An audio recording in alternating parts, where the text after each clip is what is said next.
No. Bro.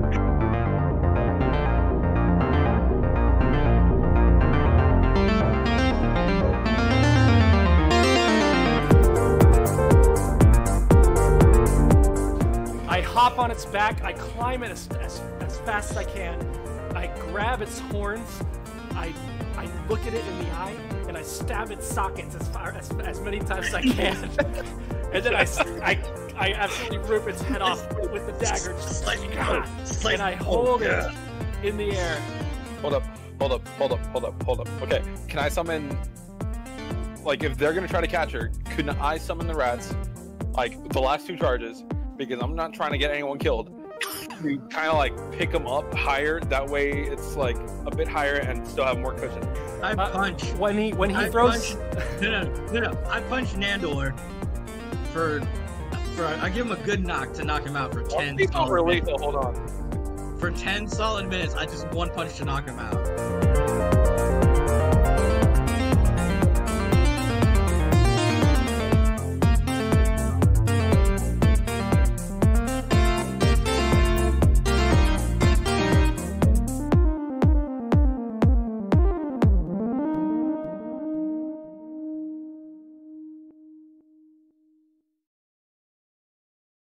Hello, everybody, and welcome to Heathens and Heroes, a podcast where 6 friends get together and play Dungeons and Dragons, as well as they know how to, which isn't very well. This is episode 18. We can hear you. I know you guys can't, but they can.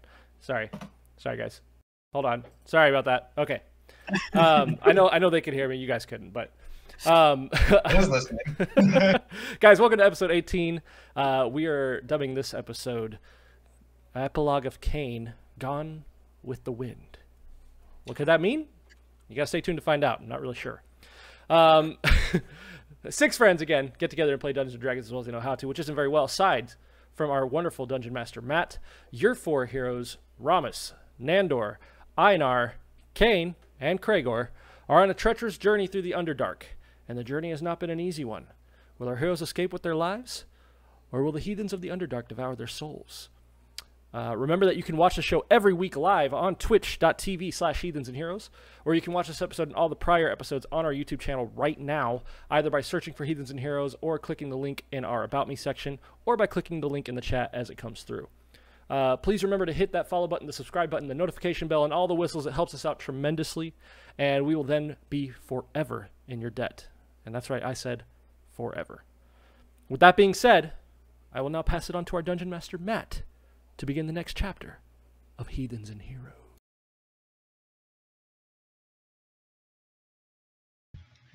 Last time, in the Underdark, our adventurers had found themselves trapped in this strange nightmarescape created by this drow Lamia that was left in these stalactite ruins.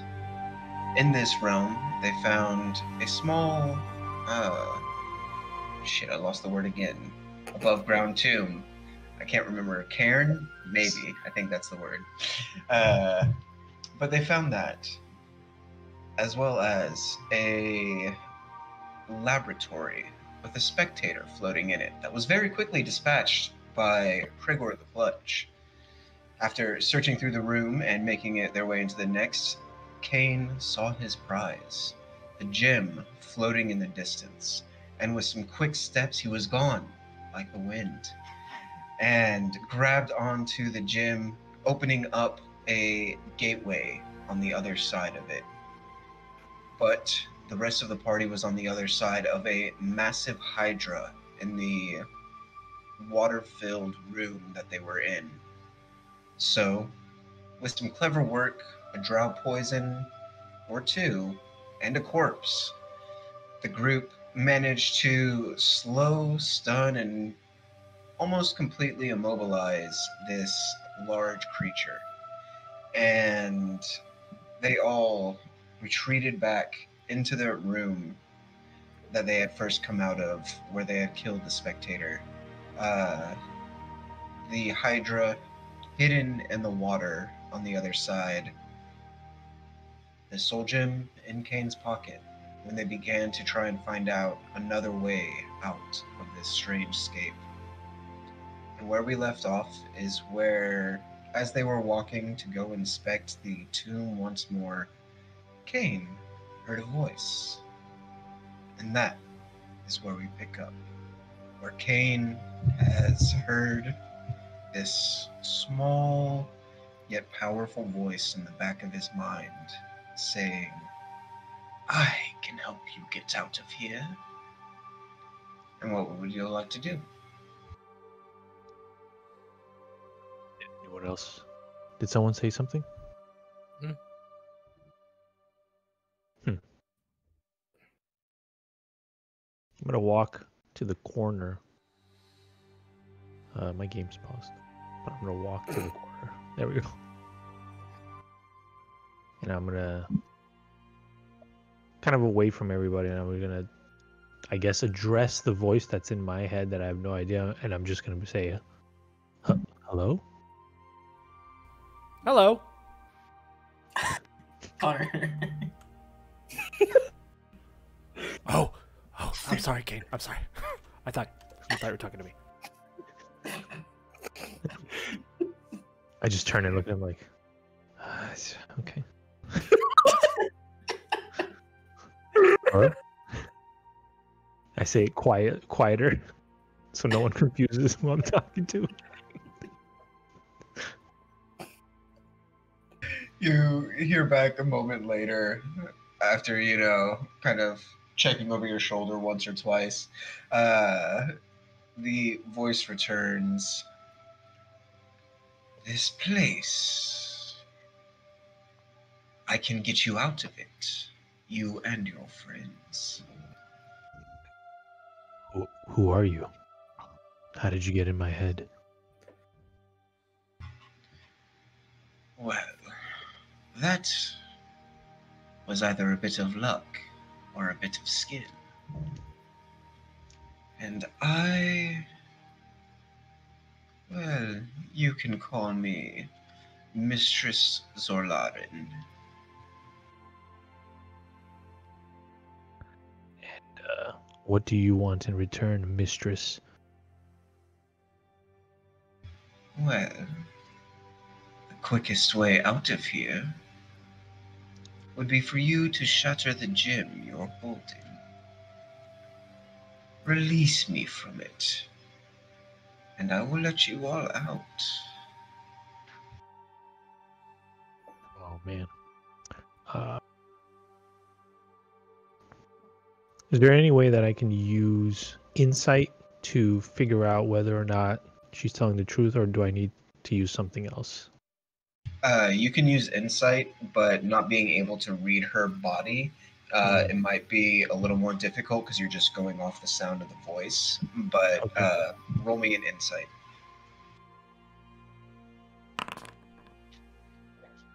Still rolled pretty well.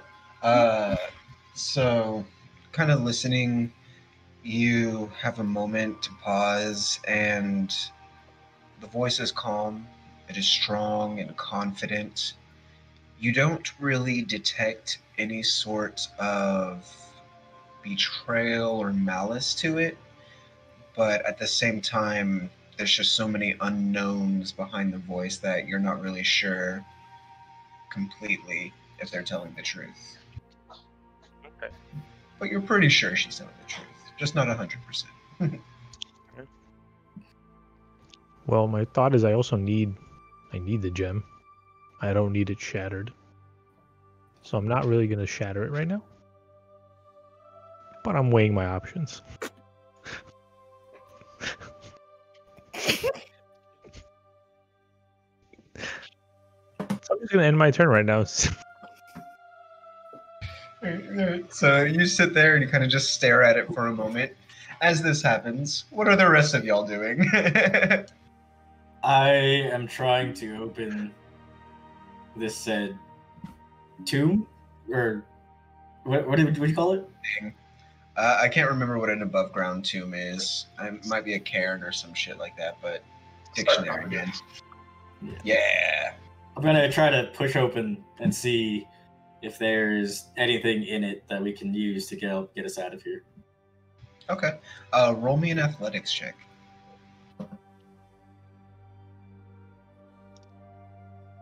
Am I still at a disadvantage, or am I back at normal time?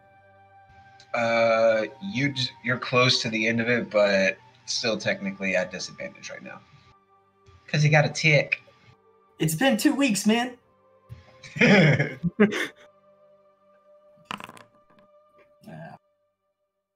So you begin to push against it, and as you do, you can feel that it is fairly solidly placed in here compared to the various other little sarcophagus you've opened. This one definitely feels a lot more sturdy, a lot more grounded, so to say. Can I take my axe to it? Try to You can.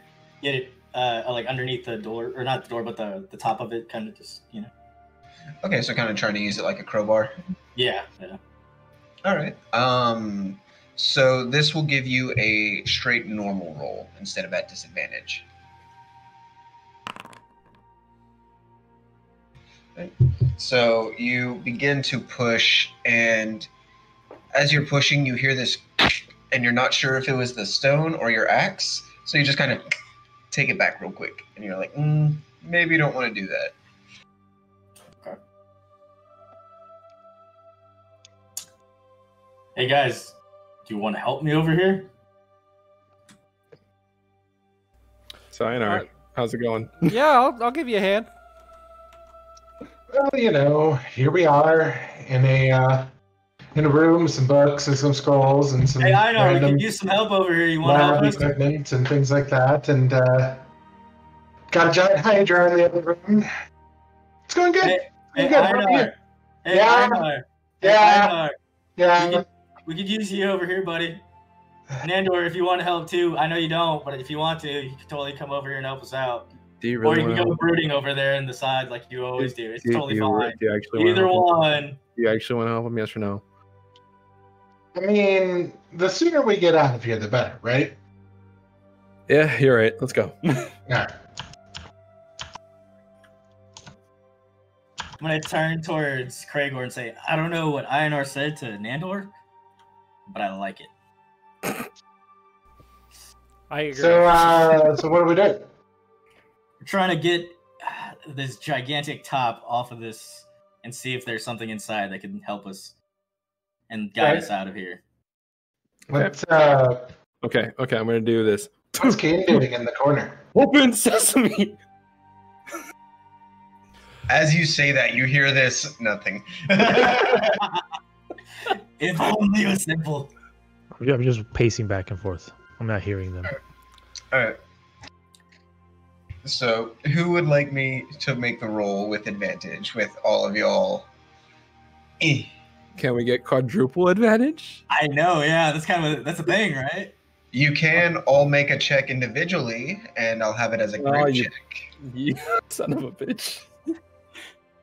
I mean, it's adding the average of 4. What could go wrong? Okay, so my athletics is 16. Okay, I'm just gonna like turn around. It's like, hey, Kain, you good? Yeah. You guys do what you gotta do. I'm good. Do I see him muttering under his like breath or no? He's not yet muttering. It seems like he is kind of like, looks like he's lost in thought, kind of looking at the gym, a little perplexed.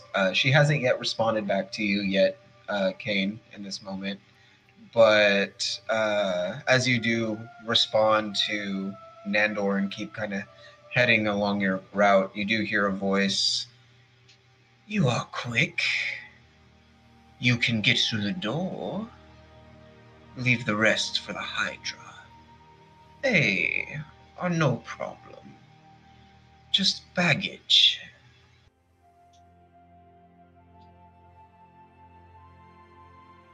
Good lord.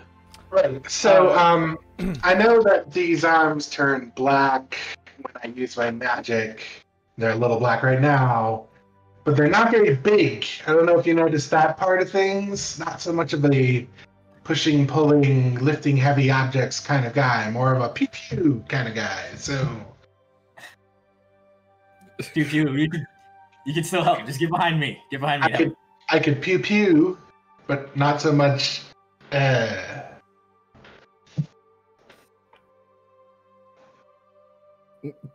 you want me to grab you around the waist and pull as you do, or push you from the shoulders? Just a little push from the back. How about that? How about we have 2 rolls with advantage since there's 4 of us? One person gets behind the other. The push. I will help Ramos as much as my spindly arms can. All right. If Ramos rolls, it makes it a normal because he's. How about it brings it up to an advantage this time because it looked like time had passed. Just enough time. Oh my god. Shut up. That's some nice wishful thinking. Yeah. Too bad you're in a nightmare. Okay. So what do we roll? Nightmare. What was that, Nandor? What do we roll? It'll be in athletics. Okay. You're helping me, Gregor. You got it. Nope. Oh, wait, I'm sorry. Was I supposed to help you? I was actually over here just twiddling my thumbs. I'm sorry. Okay. Hey, Einar, do you just want to Eldritch Blast this bitch? I'm sorry, I don't have the ability to use Eldritch Blast. I'm not a warlock.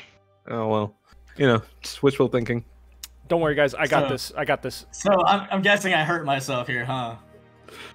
So I threw up my shoulder. One of those things where it's like you start lifting, Nandor starts lifting on the other side, and you start to feel a shift, but it is towards Nandor's side, and it catches both of your fingers under it and like completely squeezes your hand, like stuck in a car door mode.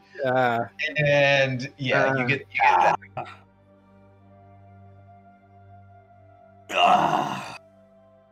So close. I know. Uh-huh. I need some whiskey.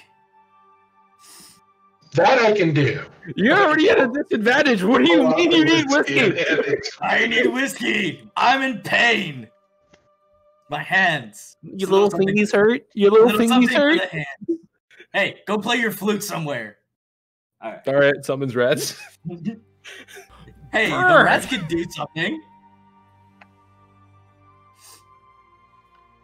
Let's see. So, as y'all stare down, I pull out my book and start flipping through pages. While they're doing that, I'm actually charging. I'm standing all the way back here, and I'm going to charge at it head first with my Minotaur helmet. No, you are not. Oh yes, I am. No, you are not. Oh, no, yes, Connor, because you will break your neck and then you will die.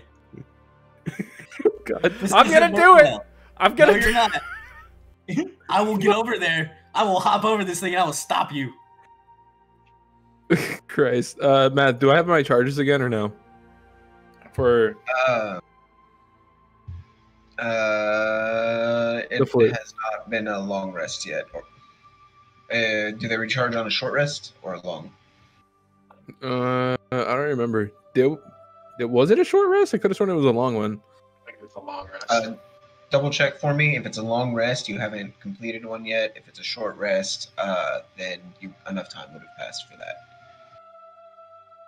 But as this is happening, Kain, you hear the voice once more, just kind of coming through. Challenge, then. There is one last way to get out. You destroy. Okay. I would say probably about this point, yeah, it may have, so. Okay. That's not the one. That's not the one either. God damn it. As he goes through the entire catalog. You know you can actually name them, right? So that when you hover over them, it tells you what they do. Can you not call me out right now? That'd be great. Just saying. New macro, new macro, new macro, new macro. Which one is which? I don't know. So, can you hear? There is one other way. You destroy this nightmarescape, this dreamscape altogether. I whisper back, how do I destroy it? There is a trigger in the altar at the head of my grave. Place my gem there, and the rest of this will go. Can I Spartan kick this thing to see if it? Can I have a like my next sidebar thing. question? Can I have a sidebar Yes. question to Matt? You can Spartan kick, and yes, what is your question? So I know I need the gem for my quest, right? But like, so I'm assuming then destroying it, leaving this place means I don't have the gem and I fail my quest, right? This isn't like the pieces of the gem also work. You don't know if you could convince him with that. Right. Okay. Yeah, not gonna destroy the gem. Sorry, Trix. You also Soul. don't. You don't know if the what she just told you as well would destroy the gym. Yeah, She did not say as far as that. right. I'm just gonna assume I don't want to destroy the gem. That was my hunch, but now I'm just gonna stick with that. Okay. So I'm gonna go walk towards Einar because he's the smartest one here.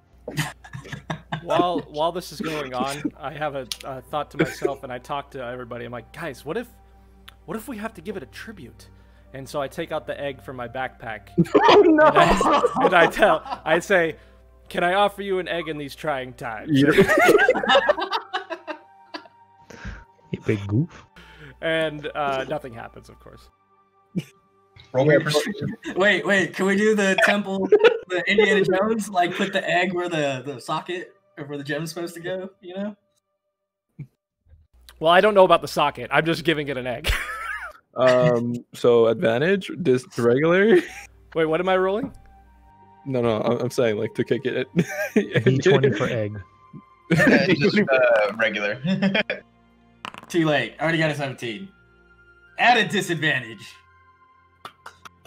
The trembles helped you. The trembles help, yeah. The rage trembles, you know, when it just keeps shaking. That's what helps. So- That's what helps. It's the whiskey too. The whiskey helped. Yep. Why do you need whiskey? Why not whiskey? Why not? It clearly helps. So you start to lift up the slab that is across the top of this. As you know, Kain, you make your way over to Einar, and as you do so, it begins to strain, and you can feel your muscles begin to shake and tremor, and you just push through it, and it doesn't completely come off. But what ends up happening is part of a section does end up cracking from all the stress of y'all kicking and hitting it and things like that. That about a fourth of the top that you're holding on to breaks off, and you can see a little bit on the inside. But the entire slab on the top has not yet been fully removed.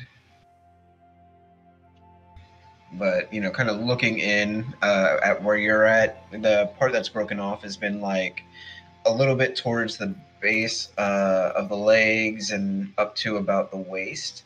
And you can see that nice, long, dark purple, almost black dress that the Drows women usually wear that have like those spider silk strands across them.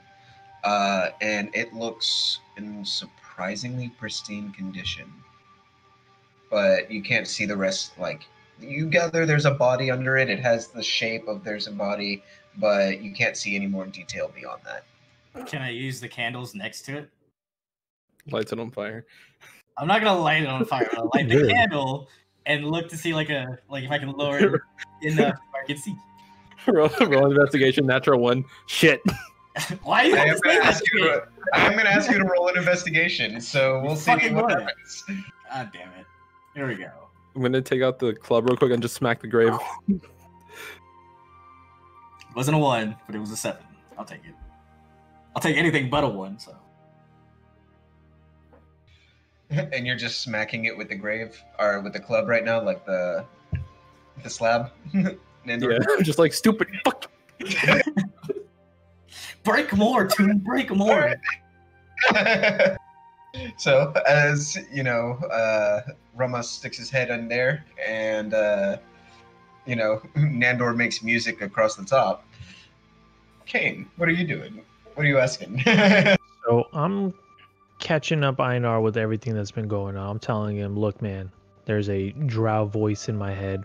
Pretty sure it's coming from the stone. Pretty sure it's the lady that's under this thing. She told me to get out of here. I either got to break the stone, which I'm not doing because I need it, or jump through the rift, which I'm not doing because that'll abandon you guys. But there's also another way in the altar, some way to, if I place the stone on the altar, we should be able to escape. And I'm just kind of looking for him to tell me whether or not he thinks that's a good idea, because that is just right above my head. I'm just a monk, man. I don't know about this magic weird stuff and drow stuff. So here's the funny part about that plan. And what it sounds like to me is not so much a way for all of us to escape as a way for her to escape. Because my guess would be, and this is just an assumption, that you'll put the stone on top of the altar, and then wouldn't you know it, she'll wake up, because I'm guessing that's her feet we're seeing in there. And then she'll just escape, and the rest of us will have to be, stuck here. Or we'll just die as she wakes up. Could work either way, I suppose. Not good either way. So, I appreciate you not abandoning us, though. That was nice of you. You're a good guy, Kain. No problem. You're a good guy. And I mutter, fuck, I should have abandoned them. I'm just kidding. Should have let these guys die. Should have just jumped through the portal when I had the chance. You could ask her, since she's talking in your brain and all that, which is weird, just so you know. But, you could ask her, like, do you actually mean to get all of us out of here? What are you going to do if we escape? Is this a good thing that I've got you in the first place? Important things like that. All right, I walk away. I say thanks first, obviously. I'm polite. Thanks for now. nothing. And I walk away. And I start pacing again. I could keep going, or should someone else do stuff? I will say, just looking in, I'm still deep in Ramos, investigation. you're like, head all up in there, looking upside down. Which one of you has the lights again? Can you shoot a light in here to You do illuminate get this a coffin? little bit of wax on your Did you hand take, as you're doing that. Candle over there? I can't see in the back. I need a light so I can see the head part deep down there. Hey, Gregor, don't you have those dancing lights or something? I do. Gregor, I need your help, buddy. Can you shoot a light, one of the dancing lights, in to this tomb to go all the way to the back to see how far it goes? And if there's anything shiny that we can collect that maybe activates something that we can get out of this place. Yeah, I think I can do that. Awesome. So you quickly, just bloop, pull up a little globule of light that bounces its way like a lyrical music ball all the way to Ramas and then into the tomb itself. And, you stick your head back in and looking over, there's not a lot of room in here to get a good look, but the actual base of the sarcophagus is very nice, like dark cloth that lines it and lines the sides, and what you more expect in like a wooden nice coffin, but looking at the body, you can see that her hand, and it does not look decomposed at all.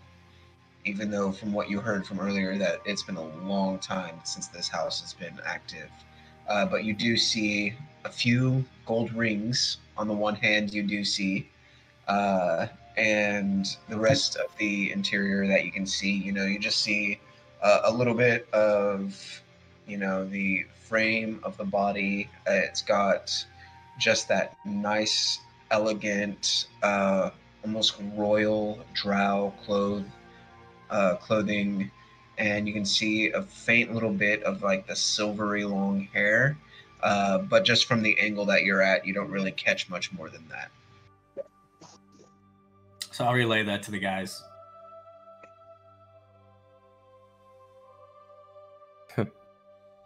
Nando, you're a man of fine cloths. What do you think? Hang on.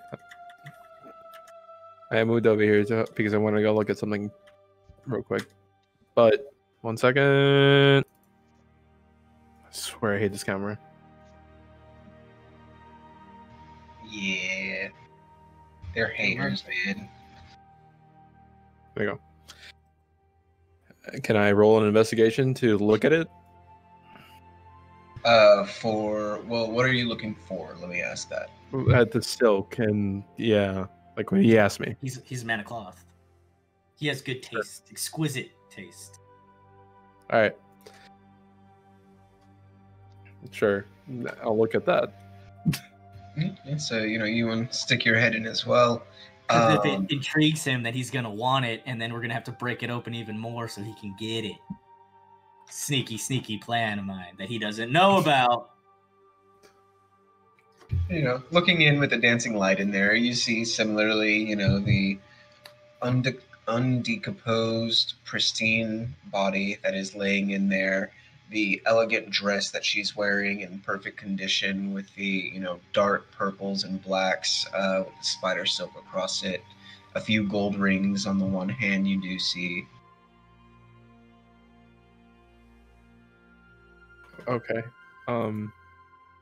It looks like any other drow burial gown.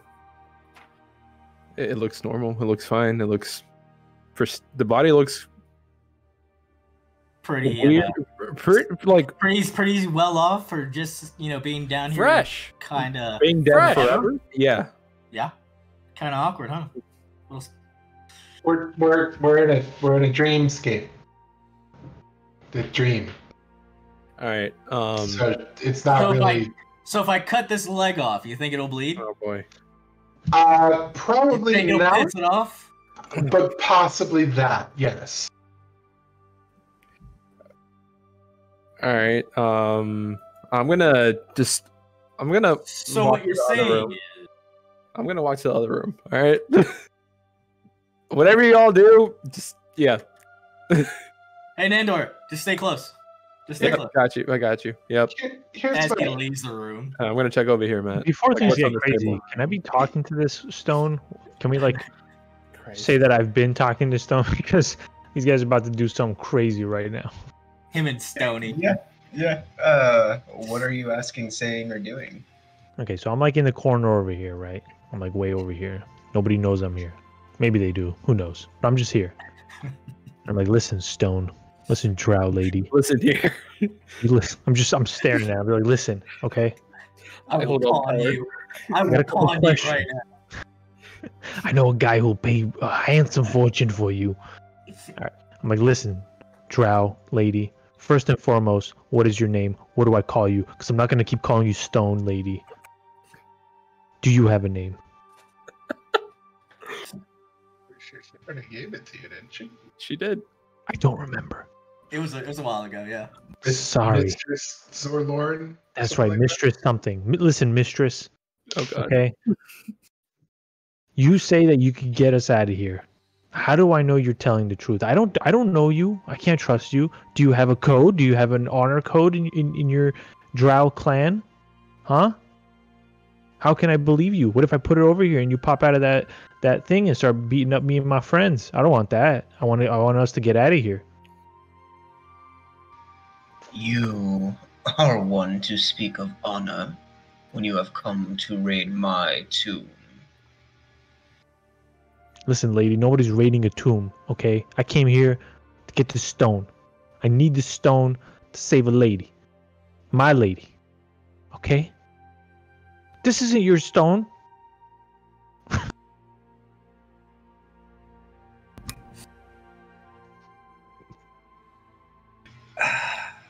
Oh, I trust you, lady. Make me trust you.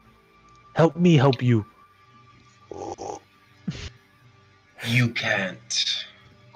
I don't know you. I don't trust you. The Wow, only that way makes two of us you're then. here is if you killed my pet. So why would I trust you? But you can always trust self-preservation. Bringing up a lot of interesting points, mistress. I'm sorry about your pet. I too had a pet in the temple that I grew up in because, as you can see, I am a monk. His name was Appa. He was a good boy. Yes. In case you didn't realize, I'm from the Wind Temple. I That is why my Momo or name. something. That is why my name is Highwind. Oh my god. Yes, it all comes full circle. Yes. So, mistress, I understand how it feels to lose a pet, but listen, your pet should have been trained better. I'm just saying. Okay?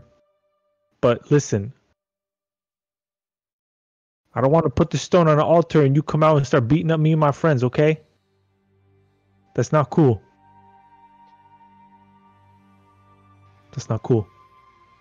How about this? You set me upon the altar, and I will give my word that I will not harm you or your friends. You also give your word that you will take us away from this dream state. It is the way out. This That seemed is like a the way. non-answer. Damn it. Now I start pacing back and forth a little faster. Like, God damn it, I don't know anything about this. God damn it. Roll me an investigation, Nando. Okay. Son of a bitch, Stone. All right. And what are you're just kind of checking what's over on this table and area, Yeah. right? Yeah. Okay. You can see that across the table there are a few cut and broken gems in varying size. That some are just real small pieces. Others look like they are pieces of what could be like fist-sized gems. Just a wide variety that look like they've been looked at, looked over, worked on. Some of them look like they have partial sigils in them, but then were discarded. Okay. Is that all that's there? Yeah. Okay. It looks just to be a large selection of cut, cracked, and worked on gems. Can I use a Arcana check to see? Yeah. Okay. What you can gather from this. Yeah. Nice. So you gather that these were possibly prototypes or an attempt to recreate the gem that Kain got. Okay. All right. Any other properties, or is that it? None of them are actual magical. It Okay. looks like they don't have any residue or anything like that. But yeah. Okay. Cool. So I'm just gonna be like, well, this is weird. Why would they be trying to recreate it? And I'm gonna walk back over there and tell them about that.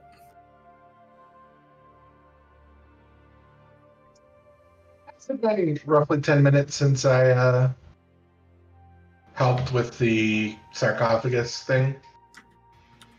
Yeah, we can say so. Awesome.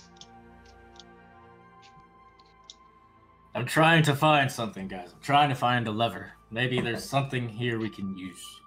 Hold on. Okay. So I'm gonna walk up to Kain and be like, "Hey, can I see that stone real quick?" I brought some of the ones that What do you I want had with over there. I'm Well- territorial because it's my quest item. What do you want with it? It's like, well, for one, that precious. thing that they killed and they filled with poison and they threw it into the Hydra, I think was trying to recreate that stone. Why? What do you know about it? There's a voice in this stone, dude.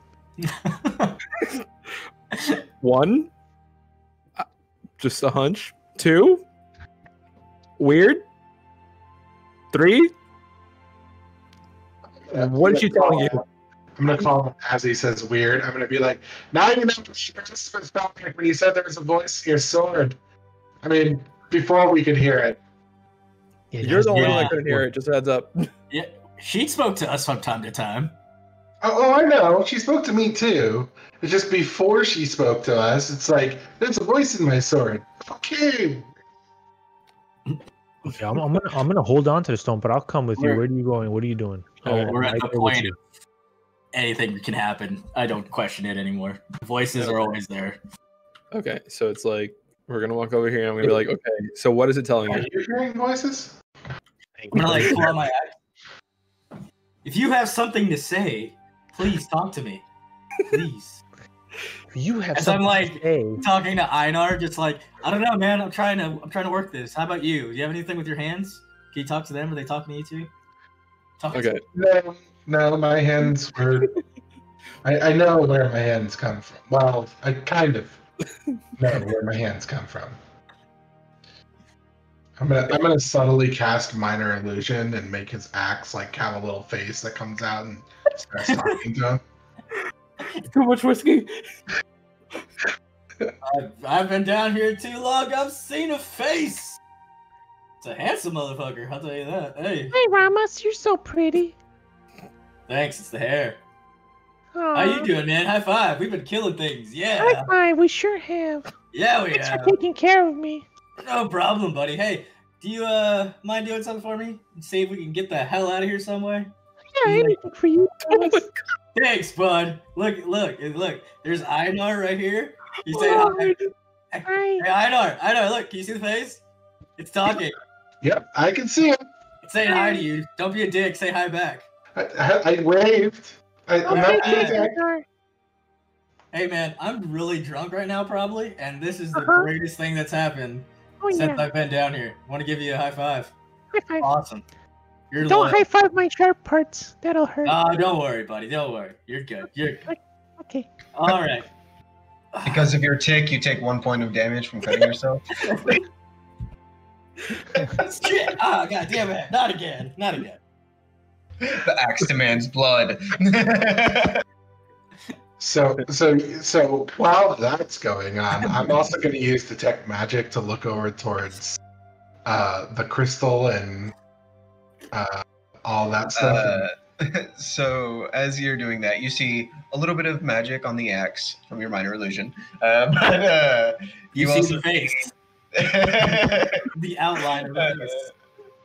you see necromancy magic coming off of the corpse and the interior of the tomb itself.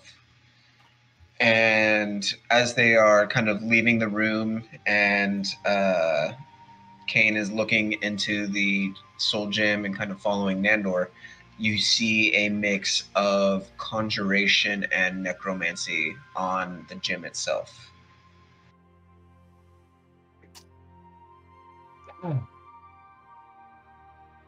And across the tomb and the whole altar around it, there would also be faint conjuration magic, but it does not look active. It's just kind of like the faint residual lines of it. Across the tomb itself? Yeah, the outside of it, as well as like the altar, where you saw like the epitome and pictures of behind it, all of that as well. I will follow them into the other room. Gregor. Oh god. Oh god. My axe has a face. Oh my gosh. That's awesome. Face. It's saying hi. Say hi. Hi. Yeah, say hi. I don't see it, but hi. It's right there, dude. You can't miss it. You can't miss it. Like the whiskey's taking a hold at this point, it's like... Okay. So, while that's going on, it's like, so, look, if you see, like, these runes and everything, like, they're essentially trying to replicate what you have in your hand right now. It's okay. Nandor. So, Psst. What do you want me to do? Ramos, right now. Ramos, Buddy, what do you need? buddy, hang on. Chase up. What? Not you, Kain. You're over there busy. I'm Nandor, chase up. I cast minor illusion on my sword and I give it to him. I get a sword. Okay. No, like, you see a face on it. Yeah. Have your sword with a face. Is this Dawn? No. Just gonna, like, take it over here. Like, guys, I got Dawn too. Check this out. He's pretty. I got Dawn and my battle axe. Oh shit, this is cool. Oh my god, is that a face? It's a face. Hi. Hi. You're pretty. Are you a sword? I'm like holding like a Ken and Barbie doll kind of thing. Yeah, you're like sitting on the ground, like having them talk to each other. This is the best day ever. Yeah. Ramos, quick, smash me against her. King. Ah! Not too hard. Don't hurt each other. We're friends. Yeah. Yay! Yay. I'm gonna take a little lie down now. You guys have fun. I'm just gonna like place them together, like by my body. I'm just gonna like sit back right here and just pass out a little bit. Okay. Anyways. So they're replicating the thing. Why? What is the purpose? I'm not sure. They killed the thing before we even got to talk to it. The thing that they killed was trying to replicate it, and I don't know why. I wish it wouldn't have died, and we would have probably gotten some answers. But unless you want to like end up inside the Hydra and go, I don't know, resurrect him or something, that's the only way. So, what is the crystal telling you, by the way? Put it on the altar To get out of the dreamscape. Okay. Well, for one, we could take that portal. Hydra's pretty fucked up right now. We could probably get out of here pretty easily. Or you could put it in there and risk something happening. Like maybe, I don't know, letting that stone, whoever's inside that stone, escape. And I don't know how you would feel about it. What if we fashion You go lay down! What if we fashion a crystal out of the fake ones and we trick it into thinking it's the real one? That's not how this works. Think about it. Your swords are talking to each other. Okay. You guys, let's all just gather around and have a little bit of a conversation, okay? Oh boy. Yes, let's converse, because I can't smash the stone. I'm not going to release what's in there. I need this drow woman. Okay, so then we need to get past the Hydra. So, Right. y'all don't have sleeping magic? Hold on. Gregor, What? you want to come over and join the rest of us, buddy? Oh yeah, sure. Why not? Okay. What are we doing? We having some kind of So party? we're having a conversation, and let me just break this down for everybody where we're at right now. So we're in a dreamscape. Uh-huh. The crazy drow lady who trapped her soul into a gem so that she could probably live forever, which sounds very much like a lich and a phylactery, Yep. just saying, Go on. is currently talking to Kain Mhm. through her magical stone. Oh, son of a bitch. That was hot. And I mean, if you want to go check on her corpse, it's in the other room, not actually dead, being sustained by some form of necromantic magic, just so that you're aware. Okay. Same magic coming out of your stone. Mm-hmm. So, yeah, I mean, we've got a couple of options here. So we know there's a portal at the other end of the room where the Hydra is. We could go and fight the Hydra, try and kill it, so that we can safely get across the room. Option A. Option B, we could sneak across the room and try and get to the portal that way. And maybe if all of us leave through the portal before you do with the stone, then the portal will stay open. But that's just a guess. I'm not sure. Option C is we do what the lady's saying. We set the stone on the altar. She probably rises up out of the grave, which is going to be awkward. And then we hope that she's not going to try and murder us all or feed us to the Hydra or both. Also, if she leaves through the portal before we leave through the portal, I would imagine that's no different than the stone exiting the portal before the rest of us get through the portal, which could be bad. So. Wait a second. Ramus, where did you get that sword? Okay, Kraigor? Yes. There's a desk over there on the other side of the room, and I point over here to this desk. Could you go take a look at that and tell me if you see anything interesting or special on there? You got anything shiny? Anything that looks like important? Maybe some notes of some sort? Just know. I'm on it. Anyway, as we were saying. So we need to get past the Hydra, is what you're saying? We gotta go past the Hydra. I think the best choice is to get past the Hydra. Now, with enough time, I can give us all the ability to breathe underwater. So the falling into the water thing won't be a problem. That's good. Problem will be the Hydra, which is still in the next room with at least one head currently snapping about. So I don't know that I can deal with that with just my magic. I could make somebody invisible. I could use illusion magic to give it something to go after other than us, potentially. That's about the best that I can do, other than just straight up attacking it and trying to kill it. Yeah, there's nothing over there. Keep looking. Keep looking. What is your question? It's not a question. Oh boy. Okay, so before... No, Nandor, you have rats. You can make a raft. Oh, Kain, you have your monk skills. You are very fast. You can jump from rock to rock. Am I right? You have very good athletic ability like that? Yeah. Okay, you've proved that before.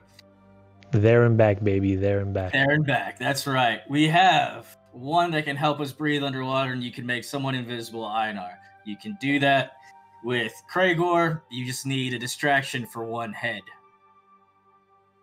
I can be. What if? No, don't sacrifice yourself, Ramos. I can be this way. You guys take the other way around, and you guys get out of here. Okay. Easy peasy. No. Hey, Matt. Quick question. Would I be able to use the tentacle rod to basically make the 3 tentacles that spawn basically launch someone? Like a catapult. Because you could use the 3 to grab onto somebody, and that gives a grapple, so you could then use that to try and throw someone. You're unsure how much of a launch it would give them, but it might be able to give some launch. Okay. And I'm with you on this one, Einar. I could also make a minor illusion, and we could just try to distract it. What about this idea? You make an illusion near the wall of the cave such that the Hydra launches at it to attack it, smacks its head on the wall, knocking it out. Yeah, that works. Sick. Now chop its head off. No, we're not chopping any more heads No off. chopping heads. Let it. It takes time to get regrown, so that gives No, us no. We're Might as well just just trying let to it get sleep. out. We're just trying to get out. That's it. Let it be knocked out. But what if it's not knocked out far enough? Or fast? Multiple illusions to the right, and we sneak to the left, or vice versa. It's closer to the left. Might as well sneak to the right. Sounds good. Kain, can you go ahead and make me a wisdom save? Okay. I use the power of Dawn, the essence of Dawn inside me to like no.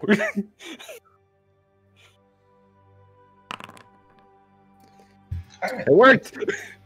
Yeah, you're solid. Good to know. All right. So what would y'all like to do then?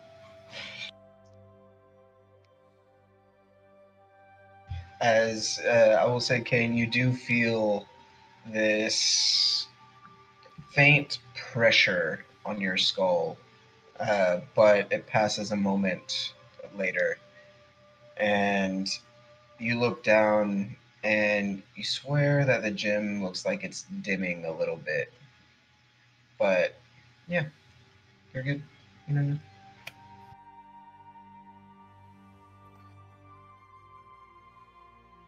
That's fun. Whoa. Okay. So, you cool with this illusion technique, guys? Huh? I can do the invisibility on myself and one other person. Can you also do breathing water on yourself and another person, or how many people can breathe underwater? I can make all of us able to breathe underwater. But Fantastic. that takes 10 minutes. So we're going to be sitting here for a few. The illusion we can cast at will. I assume you've got just the ability to do minor illusions, Nandor? Yes. Okay. I was gonna suggest you make Ramos invisible because he's also a pretty big dude and drunk. Yes. Also, we're up in 10 minutes. That's not how this works. We could take a Make break. him invisible. Be fine. He said He's he needs not 10 really minutes. drunk. What if we went to sleep and then maybe the Hydra forget about us? No. No. Well, see, here's the No. problem with that, Gregor, is the poison that we gave it, I assume was probably something that's only going to affect it for a short period of time. Now And is the then time. the globules of sticky stuff that are holding it together too, also only available to keep it in place for a limited amount of time. So we've got to make this happen sooner rather than later. I'm going to start casting the water breathing. Everybody gather around in like 10 minutes or so. I'll wave you over. And then that way we all can breathe water. So if somebody falls in, it's not a big deal. Okay? We just have to keep the Hydra distracted long enough for them to get out and climb up to the portal. And everybody has to go through before Kain goes. We can just swim underwater if we're breathing. We just. The Hydra is probably much more capable of swimming underwater than we are. But if it's distracted, wouldn't it be distracted and not feel us swimming on the far other side? I'm less worried about it being distracted for. I'm more worried about it being distracted for long enough for us to get all the way there plus climb up. All right, sounds good. I'm just a little nervous about that, and I'd rather not have to engage it at all. If it hits its head on the wall and knocks itself out, can we glob the head that's knocked out so that it can't use it after, even if it does wake up? We use the illusion. That's actually a great idea. If we use the illusion to get it to go towards the wall, then Nandor, you could hit it with the wand right as it hits the wall. Maybe stick its one good head to the wall. It's one head that it has to the wall, yes, and then it can't move from said wall, giving us many times. All right, that works. You ready? See, I told you. Just give me a little bit of time. Just cast my spell. Just go through this ritual. So I'm going to take 10 minutes to cast a ritual. I'm gonna take my sword back. There you go. All right. So, is there anything else y'all would like to accomplish within that 10 minutes? While Can I jump in this? You want to jump into the floating water? Yes. All right. All right. You can do so. Okay, I do. And you go in, and as soon as you do, you feel this little bit of almost like a current that kind of catches you and pushes you a little bit more to the center, where you all of a sudden end up running into the other spectator corpse that is in there as well, that is just kind of floating. It doesn't look like it has any damage across it, but it is just floating there, like suspended. It's, tendrils kind of waving in the water. Okay. Anyone got any more poison? And you also, can't breathe because you're now underwater. Yeah. So. Okay, so I'm basically gonna like try to get out of it, and I'm also gonna like pull the spectator out as well, like the corpse. All right. Make me a strength save. Strength. Oh, there it is. Very nice. So you can feel a bit of resistance pushing you back, trying to keep you at the center of this orb. But you manage to push through, dragging it. And, a minute into your, reading, Einar, you hear the of them both falling out of it, now soaking wet. So this was in there.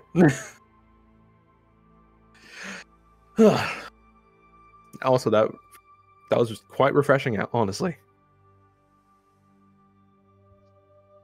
Anybody have any extra poison? I have a few.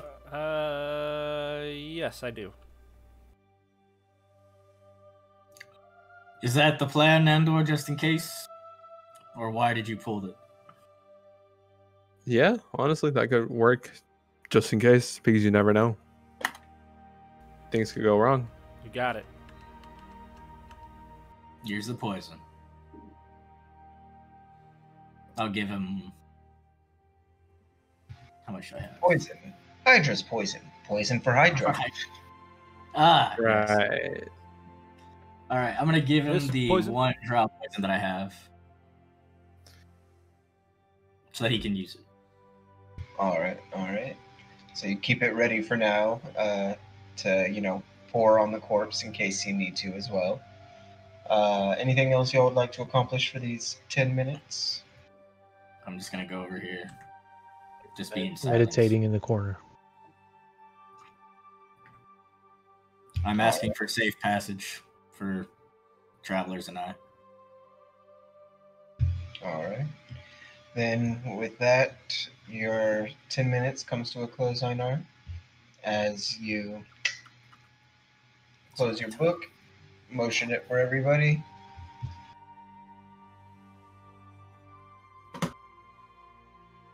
All right. So, bring everybody over. Come on, everybody.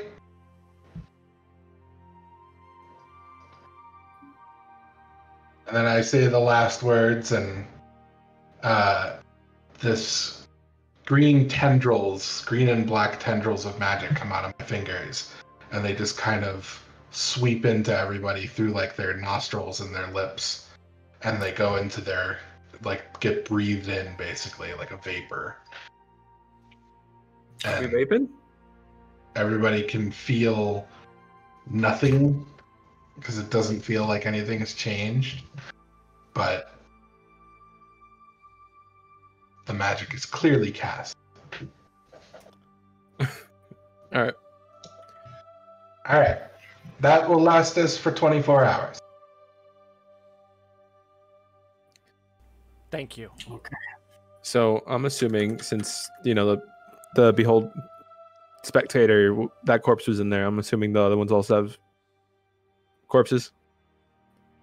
Nothing that is in the other orbs seem to be moving aside from what the water moves them. So Probably.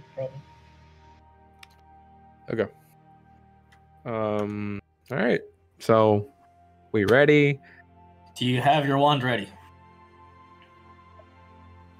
Nandor. Yeah. Hang on. Let me. I open the poison, put one of them inside the corpse, and then I hand it over to him, and then I'm gonna, basically get that ready. All right. Cragor, hold this. You had a great throw last time. You got it, boss. So, All right. Who am I hitting with invisibility? Ramos, is it you? Ramos, All right. yeah. Remember, you can't attack at all. Okay. Can I take this opportunity to roll in stealth as well, if that's okay? Yeah. If we are all trying to be stealthy, I would like a whole group check from everybody. So everyone roll stealth for me.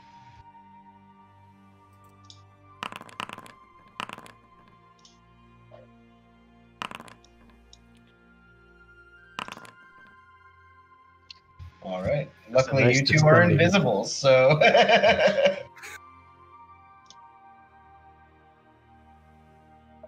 Oh yeah. All So the burning 2 points of my sorcery points to twin spell my invisibility spell, so that affects both me and Ramos. All right. So the two of you vanish and become a shimmer, like predators in the first movie. And what would y'all like to do? Good luck, everyone. Let's do this. Let's get that gem back. Hindsight being 2020, should have also used Unseen Servant at some point. Oh well, let's go. Hindsight. Let's go.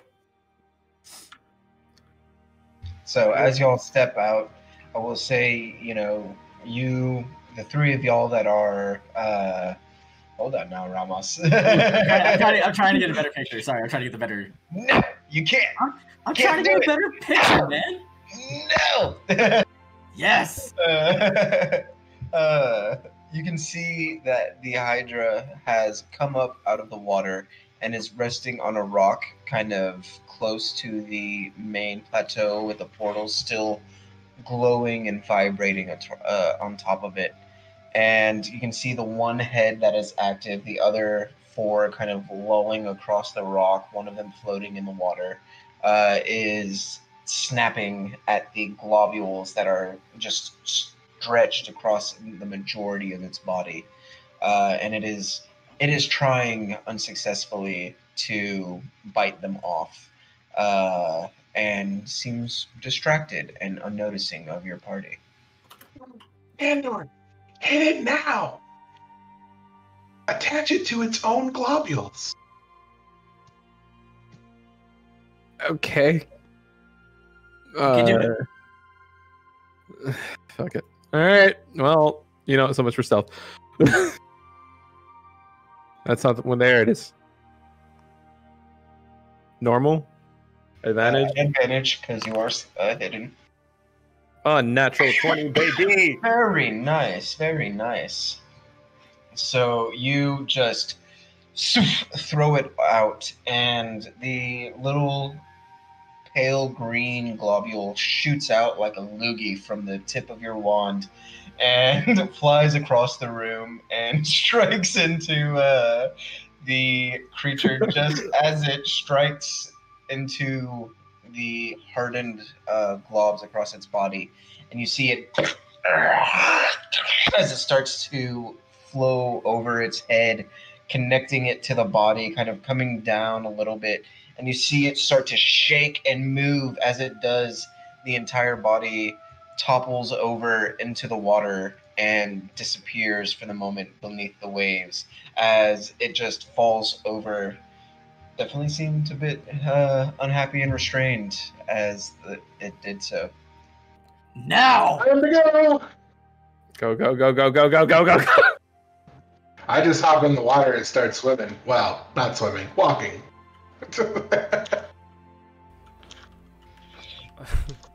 I'm kind of floating on that corpse while I'm kicking my legs.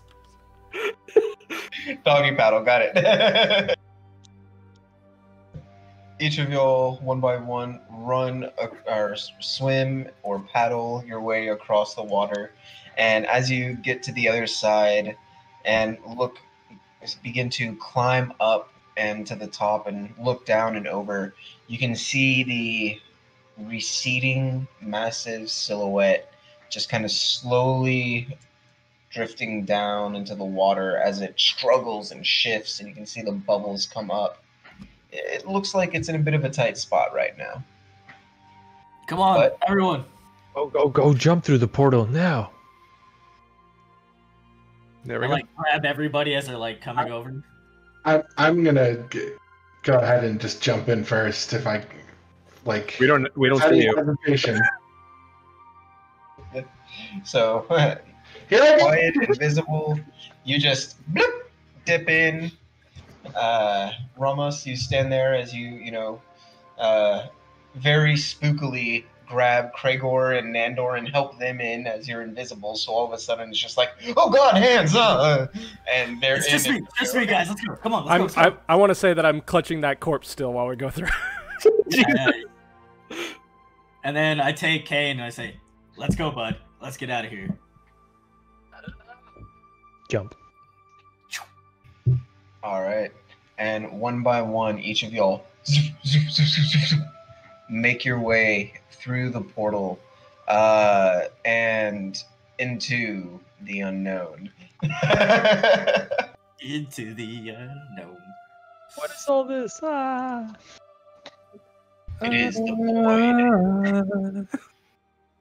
Oh, that's right. I haven't put your new minis on here because I had to reload Foundry because it was being dumb. Ooh. Sorry. Yeah. Foundry is Next time Foundry's on like Dragon that. Ball Z. All right, everybody's in. We're good. Nice. So each of y'all pop back out, and you find yourself, actually, technically, there because you are all in the same places that you were before. Nandor, now in your nice new cloak and everything as well, just as you left, with the large corpse, as you all start to kind of open your eyes, feeling like you woke from this heavy dream. And you can see the Lamia corpse still kind of globuled and restrained, the eye open and bleeding across her forehead. And as you all kind of slowly wake up, Kragor, you feel this faint against your helmet, tapping at it. As you slowly shift your gaze to look, see this small creature that is tapping at your helmet with this egg across it, a small hooked mouth, these hooked hands as well, and a small shell, a baby hook horror that is like just slowly blind as can be, but by your scent is just like poking at you as you begin to wake up. I'm a papa. You guys, are you? Wake up! I'm a papa, guys. Mazel tov. You're a father. God help that hook horn. Oh God, what am I gonna name this? What are How you gonna about feed it? Well, Maybe it'll eat the pumpkin. I rip off some ripple bark and I try to feed it and see if it likes it. Kind of, it begins to tear at it and bite into it and everything, almost like a chicken with feed. And it takes a bit of the bites from it and just kind of looks at you. as it all drops out. Oh man, guys, I need to find my baby some food. Baby Craig. Baby Craig. Couldn't get another name? No. Nope. First one that came to my head, Craig. I wonder why.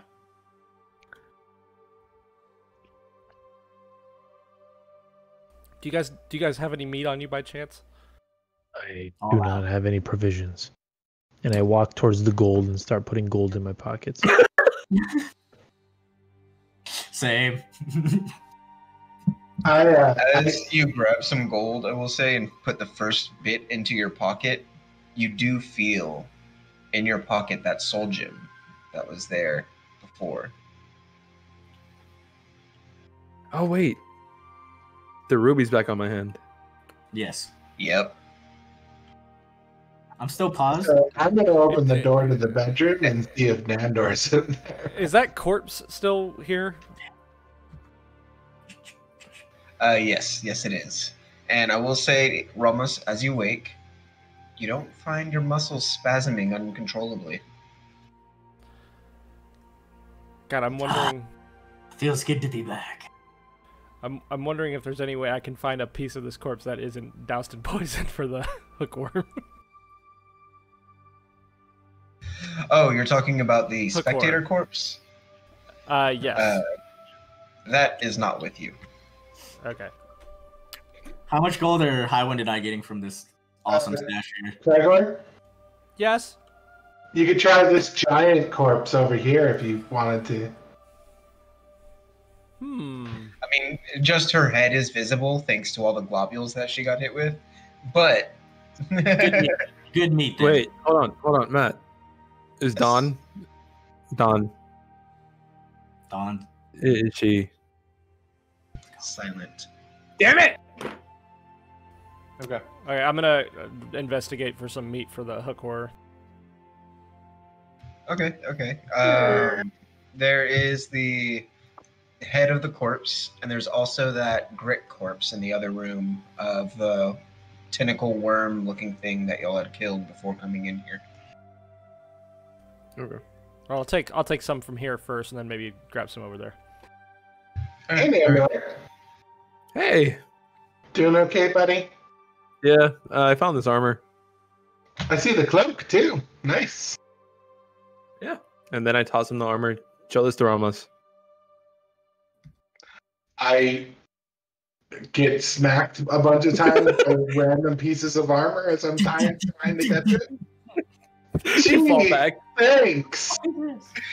Ramos, Kain, as y'all are like, heavy looting over there with all the coins, you kind of look up as you just hear the sound of silverware falling down a flight of stairs as you just see Einar overtaken by this really nice black jagged looking heavy armor. Nice armor, Einar. I'm just still picking up gold. Just Looking good, bud. looking good. I'm looking over here at Kain. I pick up one of the gauntlets and Just wave get it the at them gold, from this is underneath it. Mrs. Nesbit. Do you need some help, buddy? It's okay. No, I'll be fine. Thanks, Sorry, man. I start picking it up and then I help him up. What say you boys? Do we start heading out? I will say between Kain and Ramos kind of going through that, there is about 360 gold, 220 silver, and about 56 platinum. So, and that's between the two of y'all. Oh. We going halvesies? So, Yeah. You're leaving. We'll see about that. every guest is a permanent member. What are you talking about? Yeah, we're announcing that, Robert Highwind is our newest permanent member. How much platinum? It was 26 total, so 13 each. Thank you.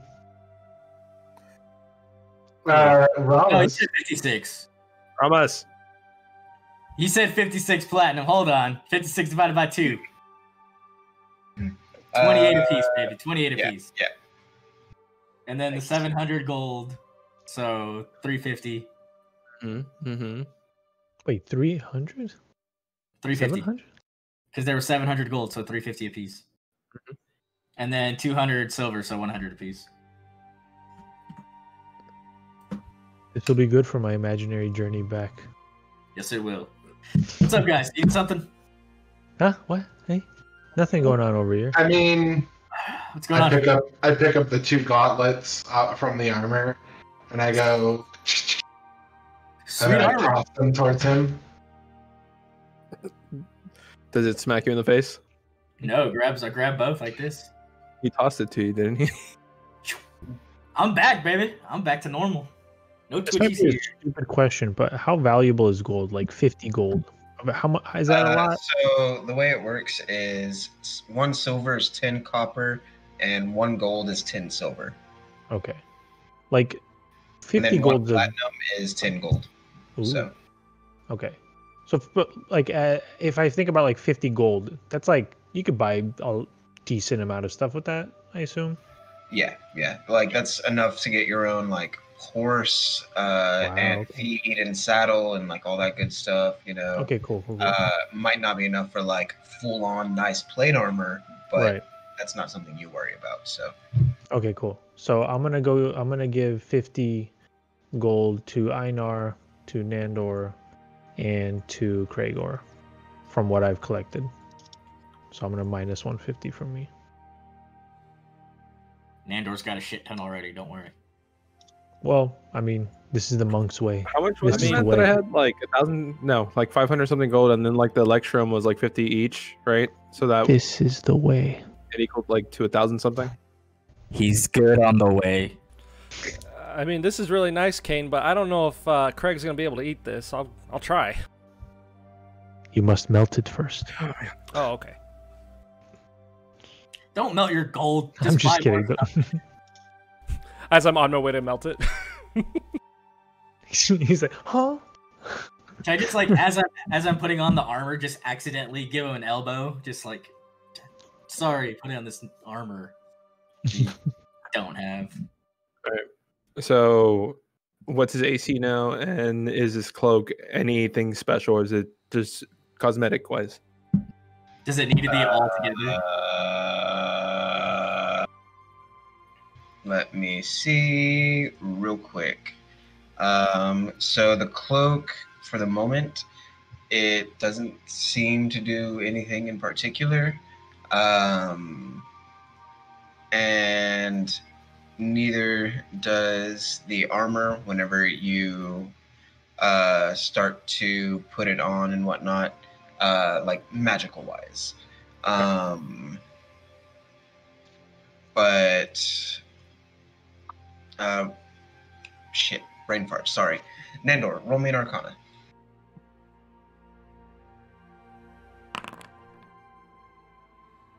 Okay.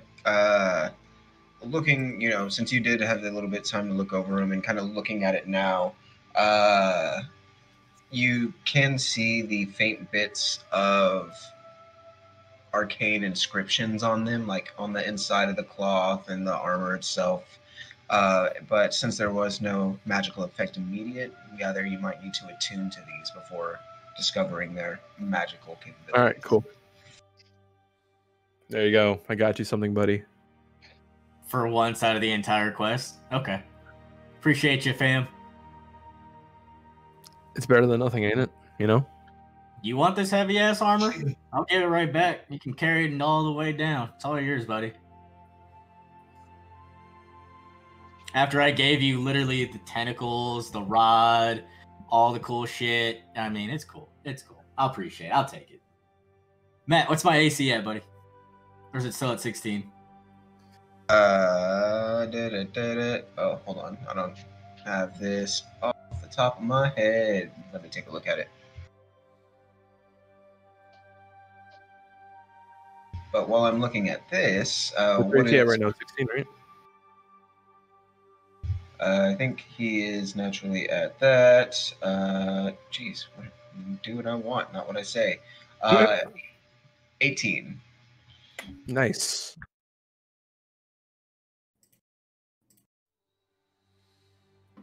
I'll take it.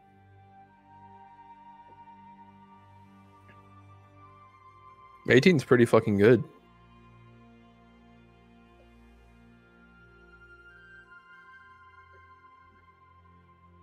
So, what are we doing, boys? Let's get the hell out of here. Slowly walking out.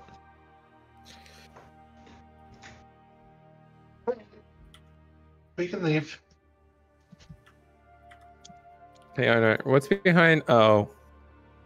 Never mind. Do you just want to? No. Yeah, let's just. Nope. No.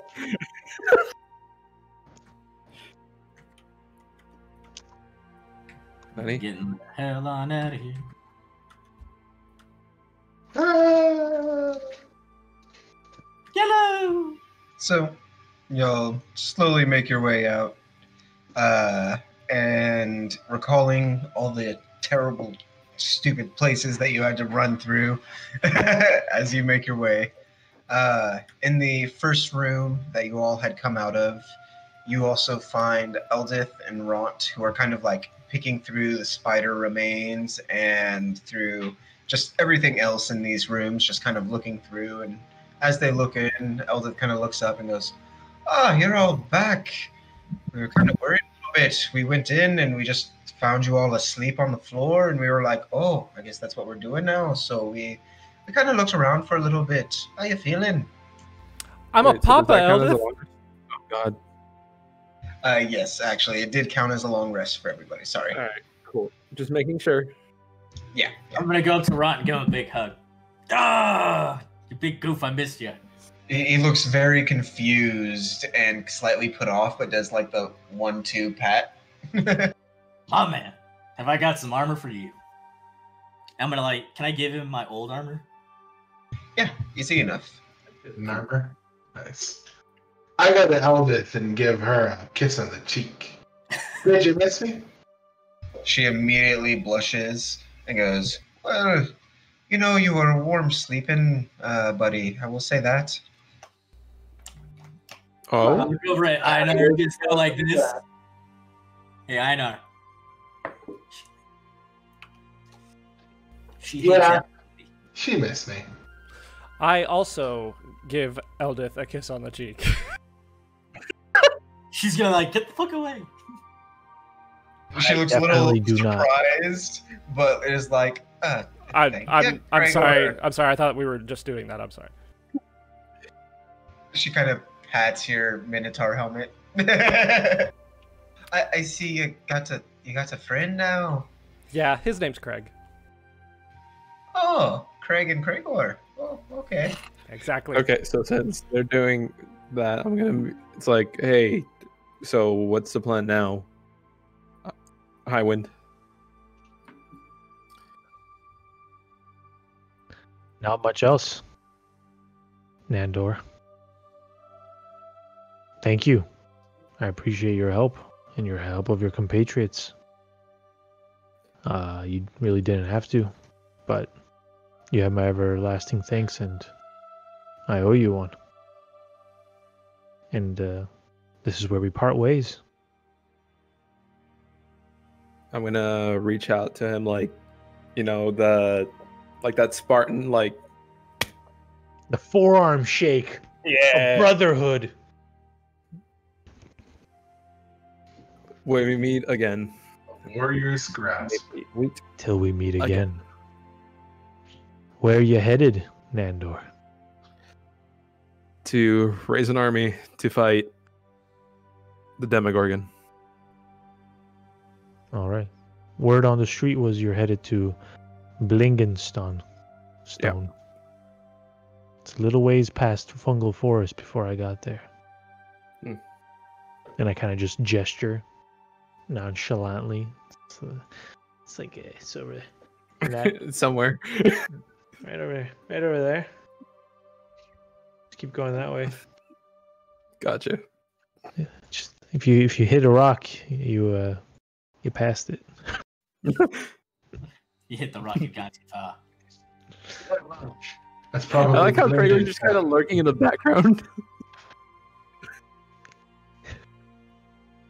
He doesn't want to say goodbye. He's just like, no. I kind of like if Nandor's here, I kind of just go, Gregor, Hi. I'll see you later, bud. Oh, where you going? Off to the mission. Off to the mission at hand. Oh, can I come?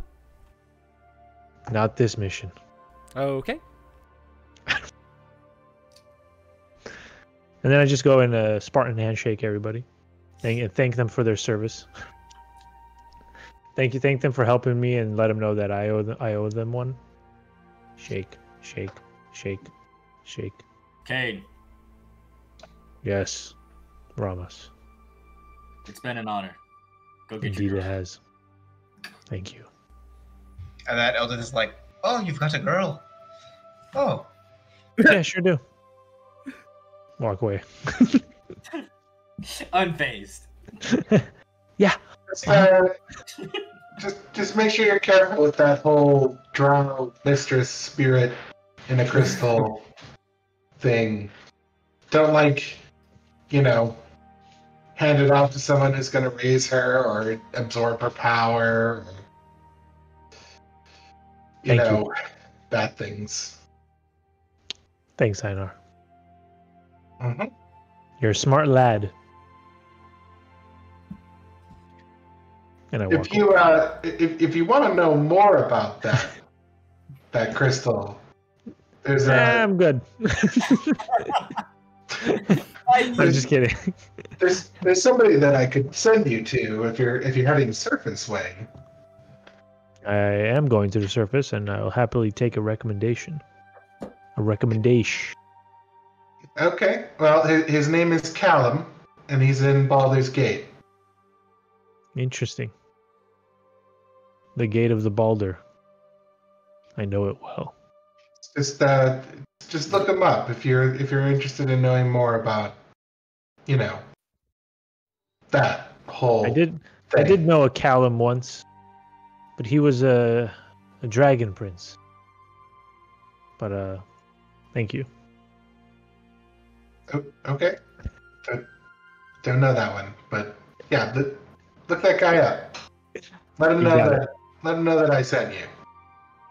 Thank you, Einar. Appreciate you. Pat him in the shoulder. Pop, pop. And walk away. Bye, everybody. Later. And as Kain begins to recede in the distance, disappearing. Sorry, getting emotional. Disappearing down the tunnels that you had randomly found him in. You have some mixed feelings, some apprehension, some really nice memories, some more than others. But as you all watch him fade, and you plan your next path to Blingdenstone, that's where we're going to take a break. Fair enough. Oh god, hold on. I gotta show this. It's backwards, but it's still great. There we go. We want to thank Robert Hyman for joining us on this episode. And for the last couple episodes. Will we see him again? Who knows? But for now, we're going to take a quick break. We'll be back in about, what do we want to say? What time is it? Ah, you there? You want to say 9:20 or 25 after? Something like that? Yeah, 25 after is good. Okay. All right, guys. We'll be back in about 10 minutes. See you soon.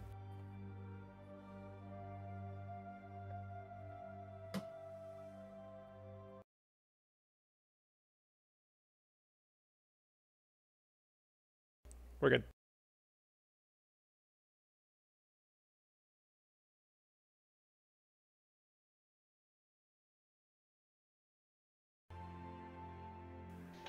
Hello, everybody. Welcome back to Heathens and Heroes, episode 18. I'm going to go ahead and give it back to our Dungeon Master, Matt, to continue our story. Matt? Well, you stopped talking, so I'm assuming that it's my turn now because I can't hear you over here. Sorry. Yeah, no. For some reason, when I'm switching screens, it gets mixed up. But thanks. Yeah, you're good. You're good to go. I was just like, all right, read his lips. I got this. Welcome back. And where we left off is our party had exited the wonderful location that was the Zorlaran ruins. Wonderful being definitely a term of endearment. And you all have watched Kain recede into the distance. You all stand before the door of the large stone door that you had first passed through with their house symbol on it. What would you like to do?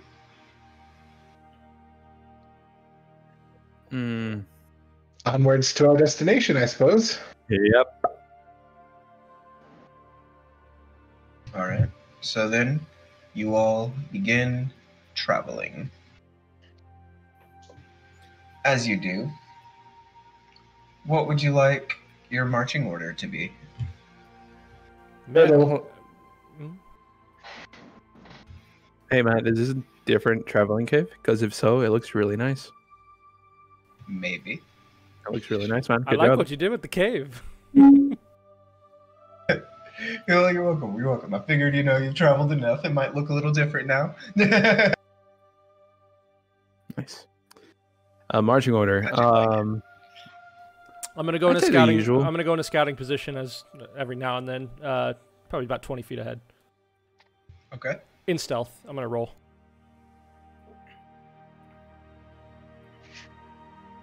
And what did you say, Einar, for your position? Middle. Middle of the party. I rolled the wrong thing. Sorry. Oh my god. Nice. All right. So you are a little bit ahead, and Einar wants the middle. Ramus in the back with Ront, so I'll have Eldith up front as well. All right. So we got ourselves a nice little traveling position. Kregor, since you are in the lead, Nandor and Robert or Kain had told you generally which direction to go. Yeah. From the fungal forest that you had first kind of met him in. But you are leading now with a sense of direction, Kregor. So I want you, Kregor, to roll me a survival as you try and keep yourself on direction. With advantage. Not while he's ahead trying to be scouty. All right. You feel fairly confident that you're going in the right direction. It's not the right direction you came. It's not the direction you just came from. So it's a good direction. And you begin to travel. As you travel, Eldith kind of looks back at you, Nandor, and Einar. Just the first half hour or so as you start to travel, and is like, so, we kind of walked in and saw the thing with its head snapped, and whoever did that was kind of brutal. I imagine that was Ramus, but did everything go okay in the back half there? You all looked, you all look like you've seen a bit. I didn't see its neck snap, right? Like myself? No, you would have just kind of heard it faintly. Okay. Yeah, I don't know. I just heard it. I was looting, and that's where I got that armor. And yeah, suddenly I was out. I don't know what happened. Yeah, no, we tried to find you whenever we first walked in because we didn't see you and we were worried. But then I tried to open the other door and saw you kind of up against it, and I didn't want to disturb you, so I left you there. You looked kind of comfortable, but Sorry then. I mean, no. It's fine. We got pulled into a dreamscape world where the spirit of the crystal that Kain was looking for had tried to coax us into letting her resurrect herself, and And there was a all sorts of Hydra. weird And things. it Oh yeah, was- the Hydra. Yep, that was a good one. Yep. She kind of looks at everybody, looks back at you all. You put on my leg, right? Mm-mm. Nope. I wish we were. I really wish we were. You know, if I never have to come back down here, I'll just be too happy. Just would be too soon. You and me, sister. You and me. So she continues on, and out of y'all, either Kregor up in the lead or somebody else, go ahead and also make me a perception check as you travel for this first day. You guys want me to do that, or You got this, buddy. apparently I didn't need it. Nice. See, you got this. You got this. I'm feeling confident. All right. So, first little while travels, and it's about 2-3 hours. During that time, Nandor, Ramas, do y'all attune to your new items as well, as you're just kind of lightly walking, not doing anything in particular? Sure. Because it's space travel time. Yeah. All right. I just want to point out that I don't know if Nandor can. Yeah. I was gonna ask. Well, Dawn isn't. I have the wand and tentacle rod. Okay. Yeah. And without Dawn, no 32 Right, minutes. no Dawn anymore.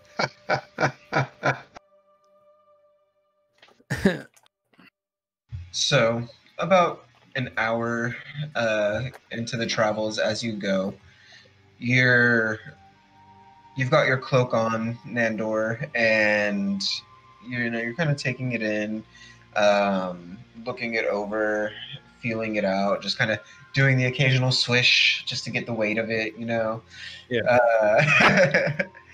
And towards the end of that hour, you kind of look around towards the walls, and it is almost like you can see just pathways up it, ways that you can move across it much more smoothly than you ever could before. And you, sir, get Spider climb. this. Go ahead and you can check in your inventory as this happens. And Ramas, you're walking. You are admiring your nice armor as well. And Raunt, through the process, is just kind of occasionally giving you this like sidelong glance, just kind of curious more than anything. And you gather it's probably from the hug. He just wasn't expecting it. He's wondering if you're still okay. But you can also see there's a look of relief in the fact that he doesn't see the tick or, spasms and things like that. But it's just a comfortable silence that he walks in for now. Doesn't question, doesn't pursue. And towards the end of this hour, as you're walking, you feel the armor tighten just a little bit. Almost like it clamps in some areas, and some of the armor pieces just seem to seam into place and across it, almost like it just becomes more sturdy in itself. And you can add now +1 to your AC, and you have this. because as you're looking at it, you can see that the claws themselves, the gauntlets themselves, seem to almost like the finger gauntlets that people wear with the spikes on them just pop out as you flex your hand. Nice.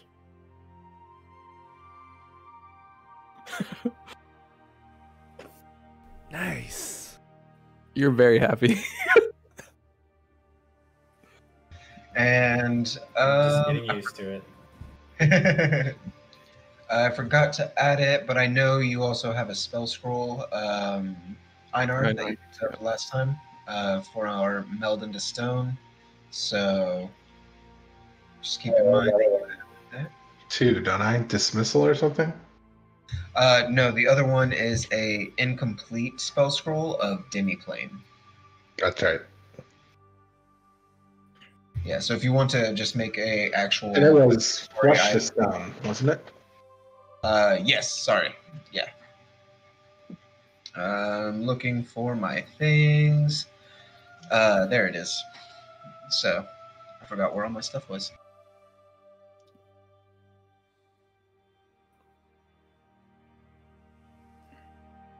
Alright. So, you all continue on your travels. And I think that was everything that we all looted from the most recent escapades for y'all, correct? Yes. All right. So you will travel for another 3-4 hours or so, and you start to worry that, man, am I missing something? Like it feels like the right direction, but I'm not seeing anything that points out. I don't know if it's the right direction. And Krigor, I would like you, or not, sorry, you already rolled. As you're kind of looking ahead of everyone, you do see that there is something very small that looks like it's carved into the stone at about knee height for you, that you almost walked right past it, but it looks intentional as you're walking, and it kind of catches your eye out of the corner of it. Okay, I'm gonna reluctantly go over to investigate it. Makes sense. Makes sense. You walk over and crouch down, and as you do, you kind of feel this weight on your back as Craig is like trying to follow your movements, and I imagine you've kind of been keeping him more or less in your backpack. Yeah, trying to keep him down. And actually, I was thinking about possibly to keep him quiet, maybe putting a slight bind of rope around its beak. Okay. Roll me an animal handling for that real quick. Yeah, but if you want to use Bardic Inspiration, you also have it. I say this could have been before it dissipates. Yep. Yeah, that's an additional D6, right? Or is it a D8 now? Yeah. I'm sorry? I think it's a D8 now because yeah. It is. It's a D8, yeah. Let me check the formula real quick so I could update it. All right. So it definitely kind of resists at first because it just doesn't like having something around its beak. But it kind of, you stroke its head a little bit. You use some of that grick meat that you carved off the creature before, and you kind of keep it content as you create a loose wrap. Enough of that it still has room to move and make a little bit of noise, but okay. So, and now as you're fast forwarding to look down at this, you kind of look there, and Craig is like, you've noticed over the little bit of time that it mostly clicks for its terms of speech. It's not actual speech as far as you can hear, but you get down and look down at this marking, and it is something written in Undercommon, which you do read. So it is a small sign that says Mithril Hall, beware ahead. Okay. And then there is a arrow that is pointing kind of in the direction you're going. And you do see, like, up ahead by about 60 or so feet, the tunnel that's continuing straight does have a branch, but gauging by this, you know you want to keep straight on it as well. So Okay, I'm sorry. You said Mithril? Like that's the it seems to be a title of a location or something like that. Okay. All right. I'll keep that in mind. I don't know if I necessarily need to pass that on to them, but I'll just kind of keep moving forward. All right. And as you continue to move forward and through towards that passageway, shit, I still have it written. Einar, what's your passive perception again? Sorry. It is a.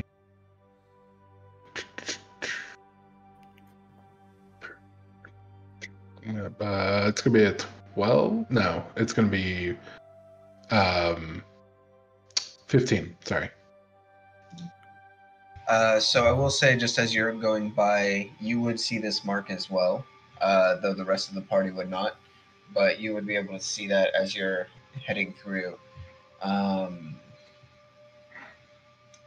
But you continue on until after about another hour or so of kind of heading down this tunnel, a little bit on edge, Kragor, kind of hearing that beware, you see another sign carved into a stalagmite that is kind of jutting out of the ground, and it is much less hidden, but you are not quite sure what the sign is, just kind of off of the first glance of it.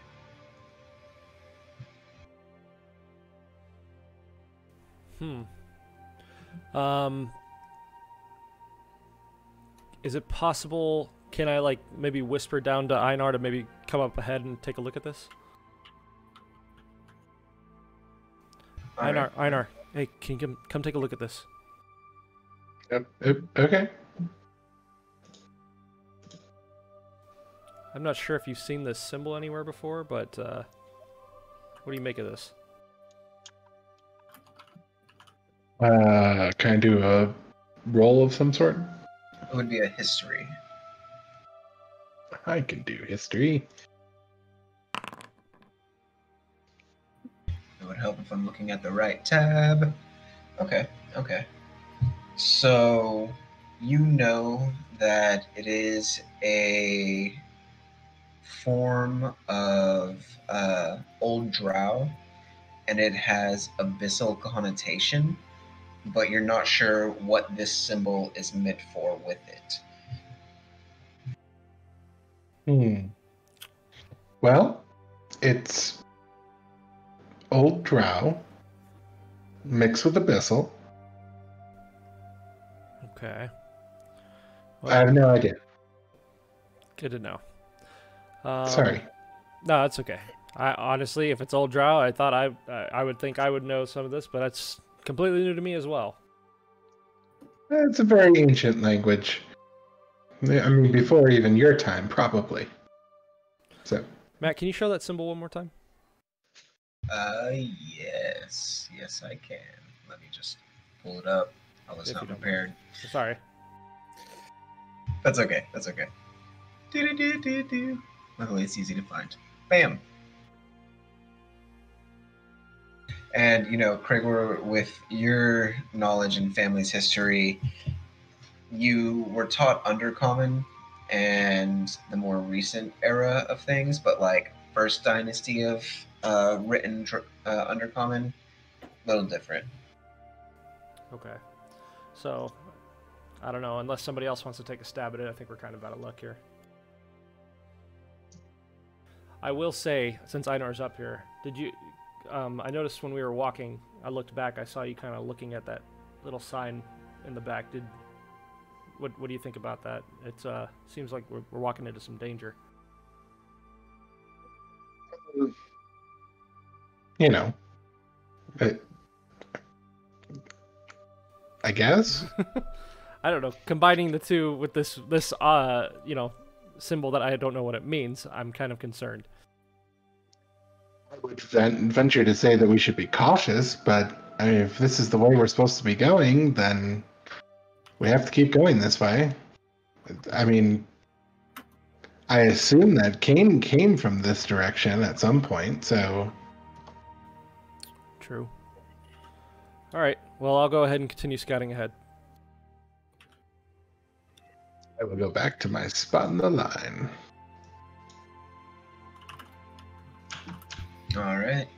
So you continue to make your way forward, and as you do so, you can see that up ahead, the tunnel system is beginning to branch out a little bit more. You can see that it's becoming a wider cavern with a few other side branching tunnels.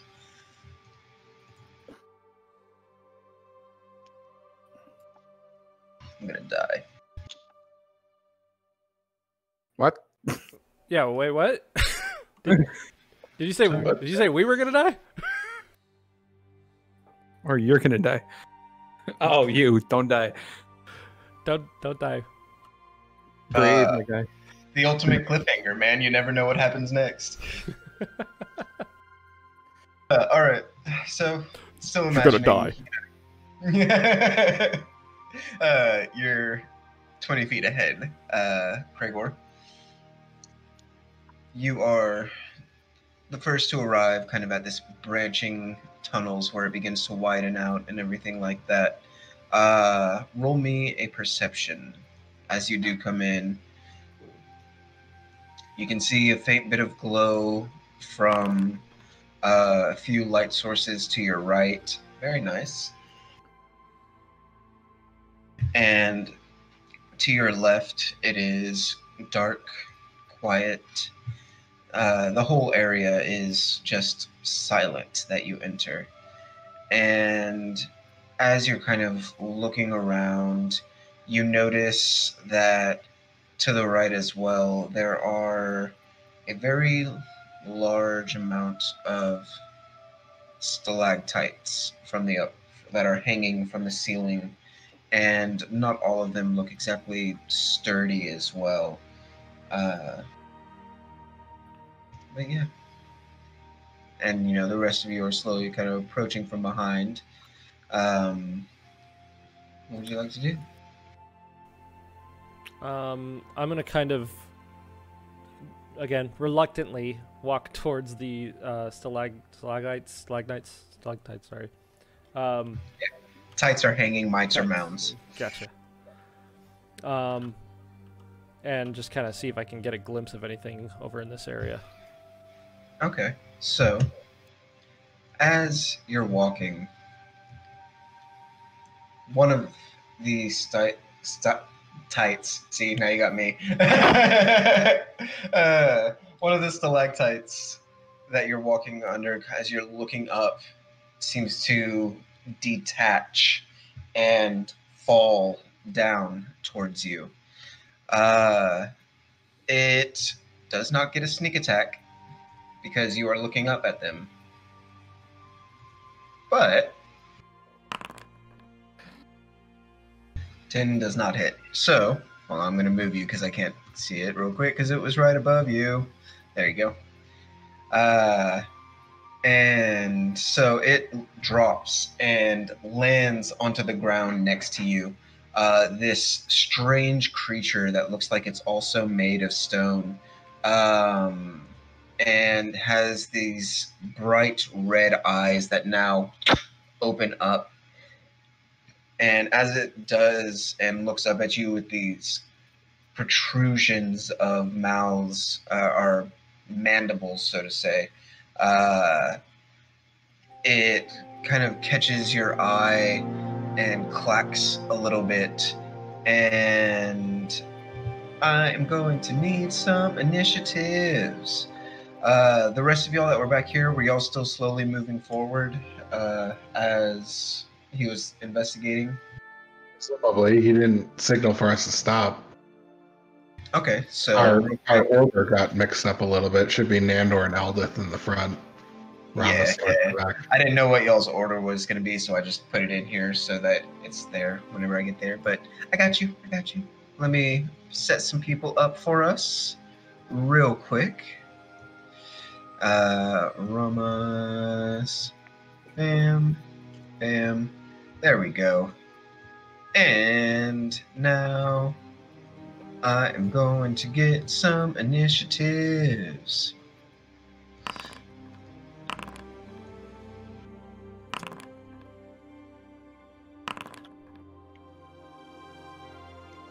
We're doing great, guys.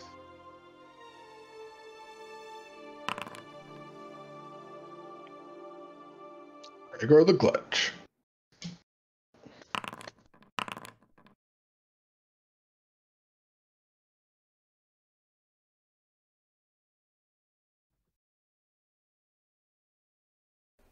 Did we lose music?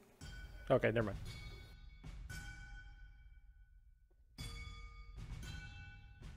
Craigor, starting us off, it is up to you. Okay, so with this thing falling, I can't remember if you said, is it aware that I'm here now, or, because I know it came from the, oh, okay, all right, never mind. I was thinking something different, sorry. Had to turn that down really quick. Okay, since it's here, I'm just gonna very quickly do a double dagger attack and see how it works.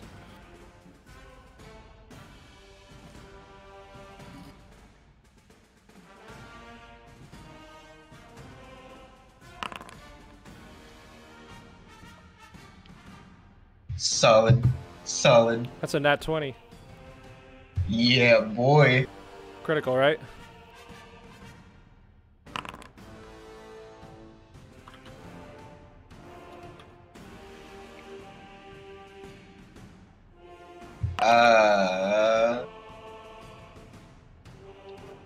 Yeah, no, you're good. The 9 does not hit, unfortunately. So. That's fine. But the first attack worked, right? 9 points? Yes. Okay.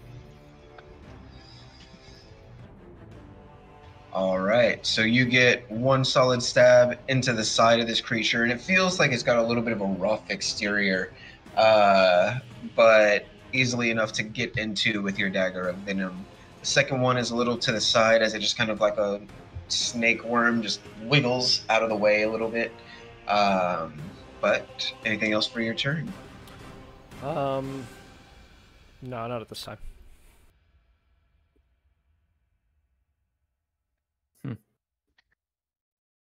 So next up is Eldith. Okay, so she would. Did she have a crossbow? I believe so. Oh. I feel like y'all have given her a crossbow at some point, so maybe I just have not given her one in her thing, because I know it comes up. Bam. Alright, cool. I'm gonna use crossbow then. And try to shoot at it. And can I use it? I wouldn't be able to use multi-attack on it, right? Yeah, she still gets multi-attack with it. Oh, cool.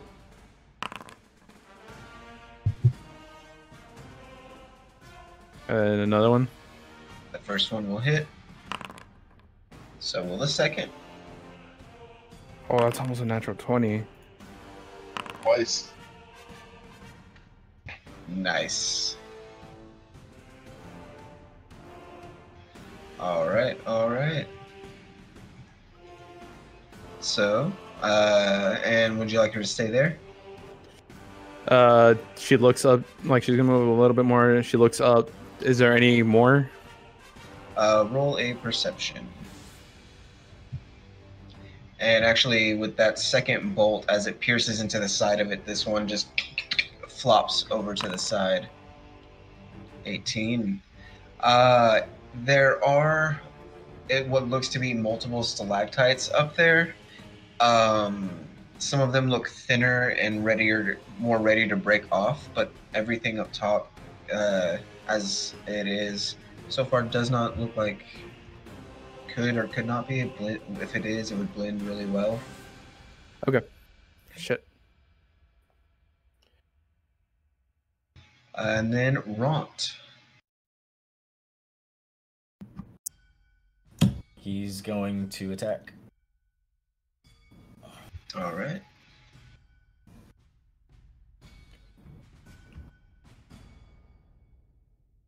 Can I get a better visual? 'Cause my thing is like badly digital. Okay, thank you.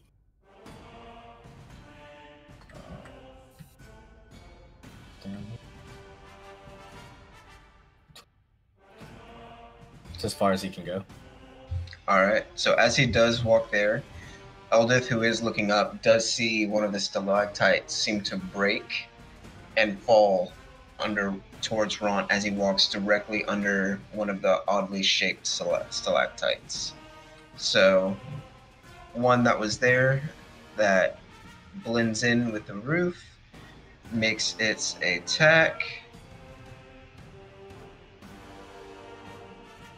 And yeah, that'll hit. So Ront only takes 6 points of damage as it breaks off, turns slightly in the air, and catches it.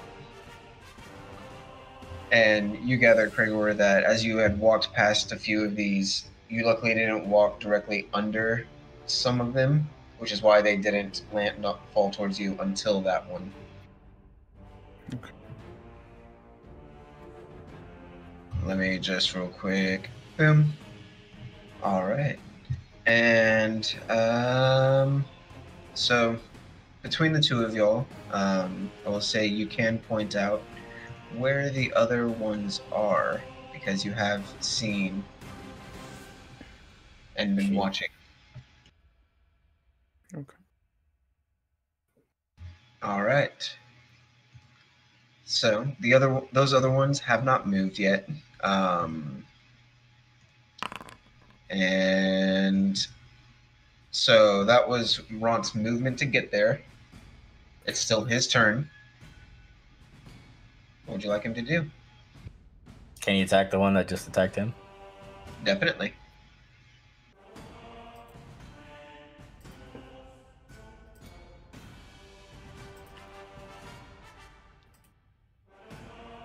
This music is fucking epic, dude.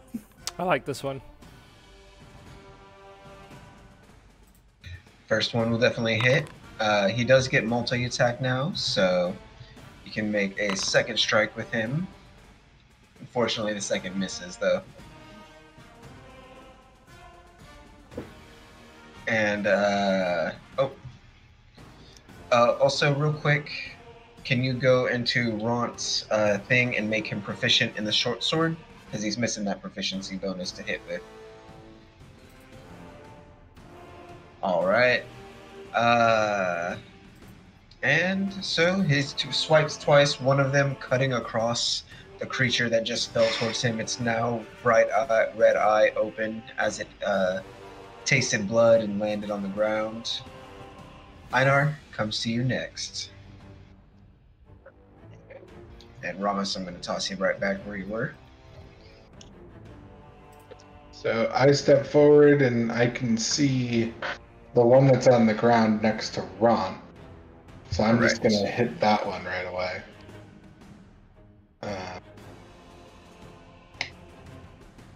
Yeah, let's go with that. So it needs to make a saving throw. DC 15 Constitution. That is a fail. All right, so You lose. Good day, sir. I said good day. So it takes 4 damage, and then its next attack it has disadvantage on. All right. Ice creeps up around it, kind of clenches it and slows it down. Nice. It is now a frosty worm. And would you like to stay where you are? I am going to stay where I am now, yes. All right. Then Nandor, unless there's anything else for you, sir? Nope. Yep, Nandor, up to you. Okay. I'm gonna.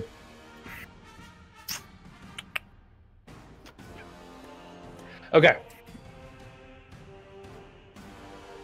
So I'm gonna run over here, right? I'm gonna swipe at this one with the sword. All right. That'll hit. Nice. 5 damage to it. All right.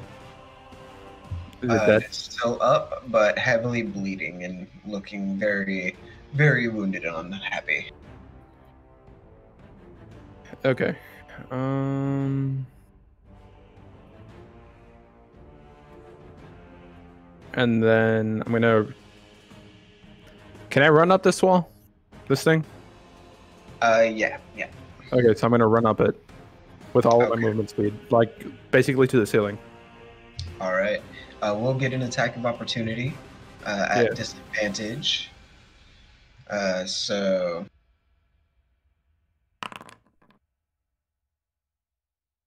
Hits. all right. So then take 4 points of damage as it just kind of nips at your leg. But you make your way up the wall. It is only about a 20-foot ceiling. So you go, up the 20 feet to be above where you were now. Okay. And you all, for the first time, see Nandor just turn and run straight up the wall like it's a flat surface, and is now like feet first dangling by his feet from the ceiling, looking unfazed by gravity.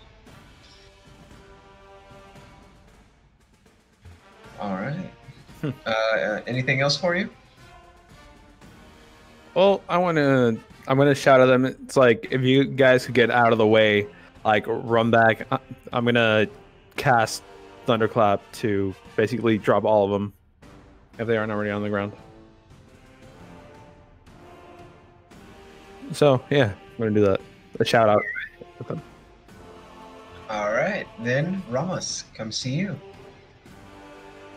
I'm listening. Okay. Are you staying back where you are? All right.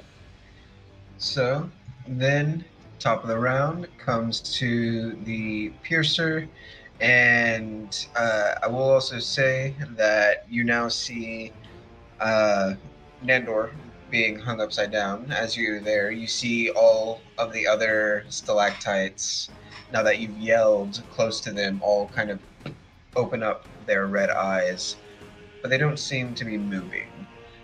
But the one that is on the ground is going to try and nip at Ront. Jesus. I'll be RB real quick. Okay.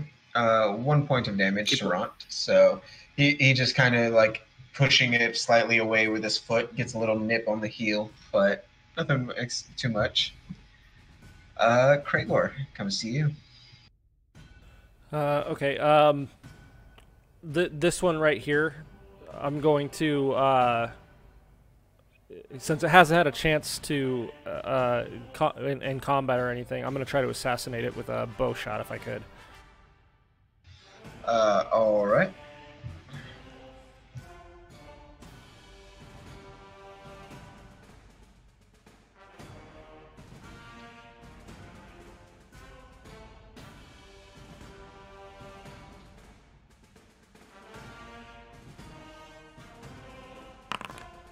Damn it.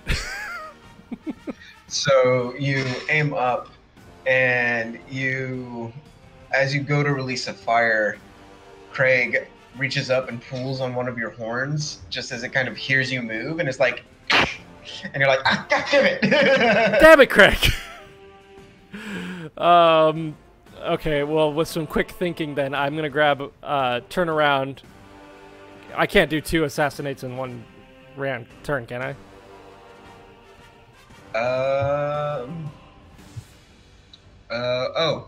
Did you see you have advantage on attack rolls that against a creature that hasn't taken a turn? Oh my god, I forgot to roll with advantage. So just roll me one more normal and we'll take the higher. Okay. Yeah, I think I'll take that. I think that'll hit. And that should be a critical. The advantage also makes it a sneak attack. So you get your 3d6 and then you can make it a critical.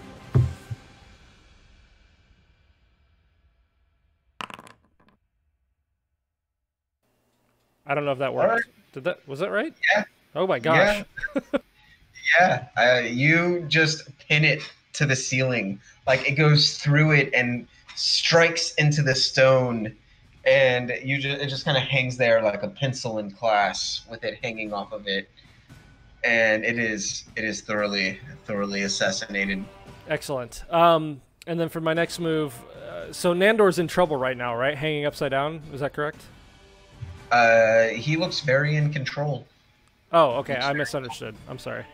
Yeah. So with the cloak that I got, I could literally just run up walls and ceilings. And just hang out there, huh? Yeah. That's pretty sweet. He's Spider Nandor now. Okay, I'm gonna just eat the rats. So again, going to my other question, is it possible for me to do another assassinate or no? It wouldn't have a critical strike because you can only use your sneak attack once per turn. But it would still be an assassinate if it was against a creature that hasn't taken a turn in combat. So. Got it. So that means advantage then, right? Yes. Okay. I'm gonna take the one. Right here, right in my immediate area, and kind of same thing, longbow attack. Do you have multi-attack? No. And you can bonus action throw it. Or no, because it's not a light weapon. Yeah, you don't. I don't know if you have a second attack, sir. Oh, I thought. Hold on.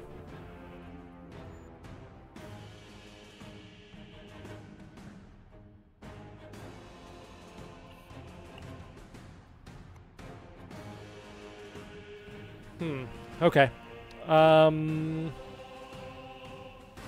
So if it's a light weapon, were you saying if it's a light weapon I can? Yeah, if you have your 2 daggers, you can make a second attack with your other dagger because it's another light weapon. What if I used my hand crossbow? Is that considered a light weapon or no? Hand crossbows are light weapons, so you could hand crossbow with one and dagger with the other for future reference, yeah. Okay. So I can use my hand crossbow. Oh, I might. Yeah, the longbow. Oh, yeah. Okay. I got you. 2 light attack. Okay, understood. Well then, in this case, I'm going to kind of roll out towards this bright area down here at the bottom, just to get out of the way. All right. And that's it. As you go down, you can see that once you get closer, that the light is coming from this bit of this small pool of magma that is there from some deep underground source that is, as you're getting closer, providing a very intense heat that you're not used to in the cool 60-degree weather of the Underdark. So it's a little warm for your taste, but it's nice. Eldith then comes up next. Is this one on the ceiling or on the floor? That one's on the ceiling because if she had taken one step forward, it might have fallen on her. But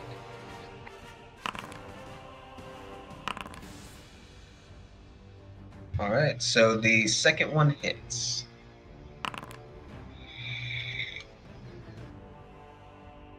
Okay. All right. And then I'm gonna take a step back over here. Sounds good. And then Monsieur Rant. He's going to go for the one that's right at his feet. All right.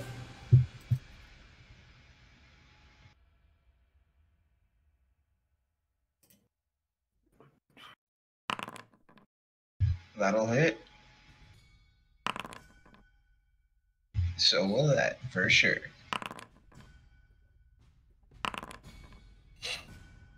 Nice. So he makes sushi out of it, you know, cuts it up in a good solid few slices. And it is thoroughly slain. Nice job, Rot. Thanks. And would you like him to stay there? He's gonna...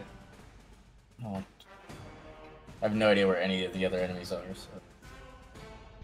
They're the ones that are hanging up here. Yeah, he's gonna stay back so he can let Nandor do his thing. Alright. Then Einar comes to you. So I saw Eldith shoot the one that was above her, so I'm going to hit that with a spell. Alright.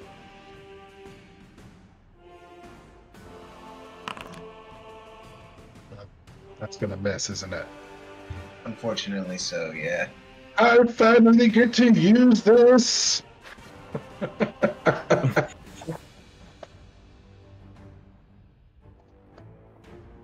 Ooh, cool. So 16 to hit. Yeah, that'll hit. So you see Einar release this bolt, and it actually goes past the creature, but then you see almost this like ripple of this dark black across the bolt as it turns and then goes directly into it. Go ahead and roll your damage, sir.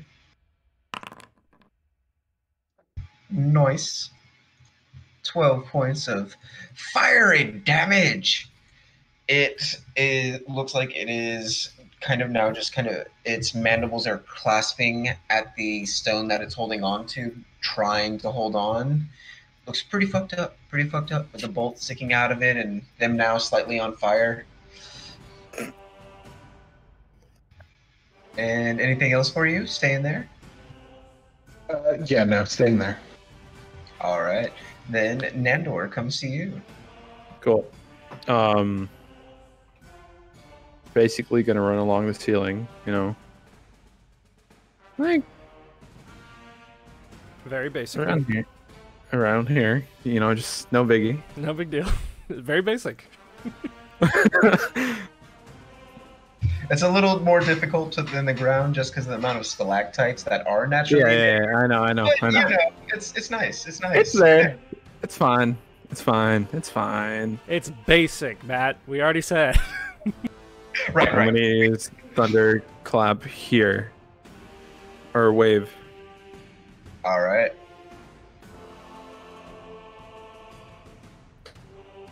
And they must make a saving throw. First one fails.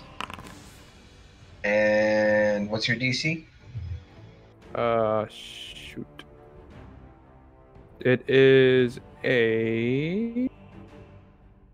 What the hell is it? Right under your armor class. Oh, yeah. DC 14. All right, then both fail. So go ahead and roll full damage.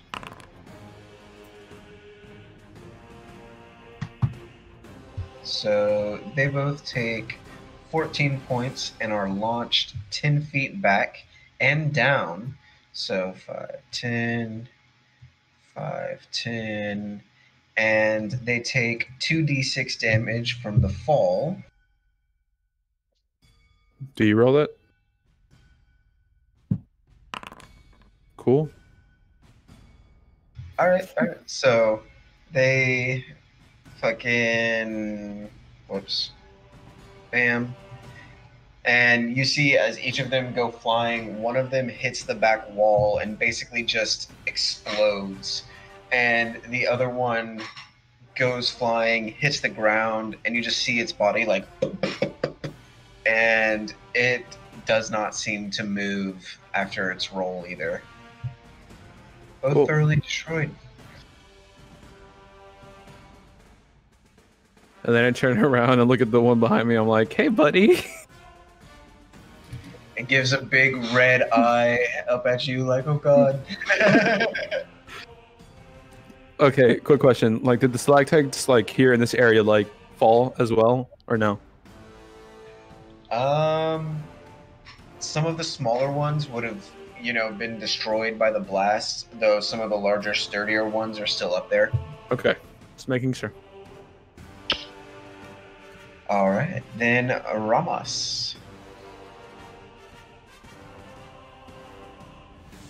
I'm gonna move up, and I'm gonna attack this one because it can't see me. It's looking at Nandor. It is still hanging up, so it is about 20 feet up right now. Oh, then screw that. I'm gonna just keep walking. You have a good time. All right. The leg might that was right in front of him, is that something he could have leapt off of and gotten some height? I mean, yeah. At this point, you're so used to jumping off to shit. Eh, I'll just keep walking. All right. Then Kragor comes to you. Top of the round. All right, baby. Let's end this thing. I'm going to... Wait, has that one attacked? It has, right? Well, No. assassinate. Here we come. Let's do it. Because it's been, waiting for someone to drop or get close enough. Actually, hold on. Before you do that, since there is someone now next to it, you're still first, so you're good. You're good. Okay. Yeah, I'm gonna roll for attack with advantage. Boom, baby. That'll hit. That'll hit. Go ahead, add your sneak attack and crit that boy. Jesus. So this one you just pin to the wall Just in lasered a it. similar fashion as you just strike straight through. That big doleful eye staring at you gets pierced as you're like, that's kind of sad. Never mind. And it is just gone, straight attached to the wall. And you all find yourself out of combat. Excellent. The first thing I'm going to do, by the way, is probably cut off a big chunk of the tail of this thing and cut it in pieces and take the binding off of Craig's mouth real quick and throw him a couple snacks. All right. He kind of grabs a bunch from your hand and just pulls them into your backpack like a little tunnel spider. Oh, I love Craig. Dandor, while you're up there, could you grab that one that's pinned to the wall over there? Yeah, let me just give me some. Okay, here. I just like basically hop down and just like land on my feet if I can, unless you want me to do athletics. And if I fell, I'm just gonna eat shit. Acrobatics, actually. Yeah.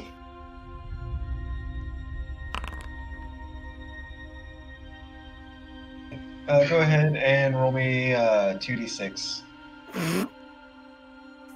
Yes.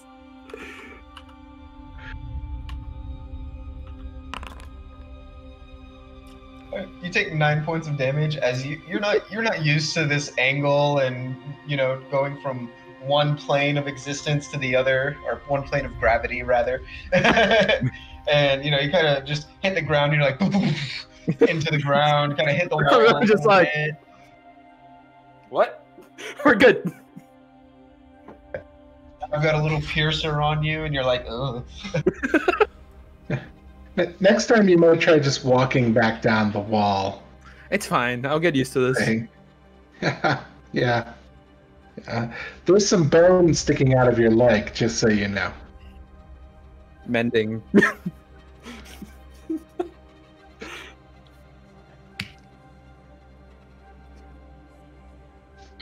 I will go over to him and take that creature. Nah, you don't have to. I just toss it to him. Like a fat trout, you have it tossed at you. Yeah, exactly. I would more so take it in the chest than the face. Or like it's so like Oh no. So, never mind. Nope.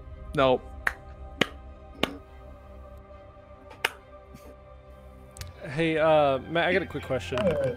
Answer. Would it take against my AC at all if I was to maybe shred like a 1.5 foot piece of leather off of my armor to kind of make a pouch of some sort? So that you still have What kind of armor do you have again? Remember, you still have those pieces of armor from his parents. Wait. Or is that you, Troy? Ramos has that, yeah. Yeah. I was like, wait. Rams is currently wearing it, so. What were you saying, Matt? I should imagine, though, from all of the corpses that you guys have made along the way, that you'd have at least one extra suit of leather armor somewhere. Oh, you do also have that chain shirt. Wait. Can't he skin the rock, or the part of the rock that came out from the enemies right now? The piercers. Yeah. I mean, you could try and make a piercer pouch if you wanted to, as well. Or you could use little bits from the because I think you're wearing the studded right now. Oh, I thought I was wearing both. Whichever. Well, you can only wear one. Oh, well, oops. Yeah. No worries. No worries. I would probably say I'm wearing the chain shirt, preferably. So yeah, okay. I guess so, I'm gonna make a little makeshift pouch off my studded leather or my leather armor. All right. And what? Chain shirt is worse than but I can't remember off the top of my head. I don't believe so. I think it equals the same AC. 13. No, 13 for the chain, 112 for the leather.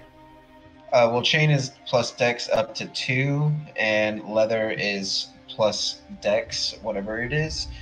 So for you, it would equal the same, because 12 plus 3 is 15, and then 13 plus 2 is 12, or 15. Can't math. So either way, it would equal the same armor for you. The only reason I would suggest keeping the leather is because Quieter. if you raise your dexterity later, then the chain will no longer apply any further dexterity bonus that you get. So if you go up to an 18 in dexterity, you won't gain any AC off of that. Okay. Well, then I guess it comes back to my other question. If I was to take a piece off, how much of it would deter from my AC, if any? Well, I was going to say, there are, small bits of leather in the chain shirt that'll keep it from being so, rough on people wearing it. It's just not completely made of leather, so you could take little bits of that one as well. Okay. So either way, you could take a little bit from whichever armor you're not wearing. Chain shirt just has less, so if you mess up, you might have to go into your own armor. I'll attempt it on the chain shirt. That's fine. Okay. Go ahead and just make me a dexterity check.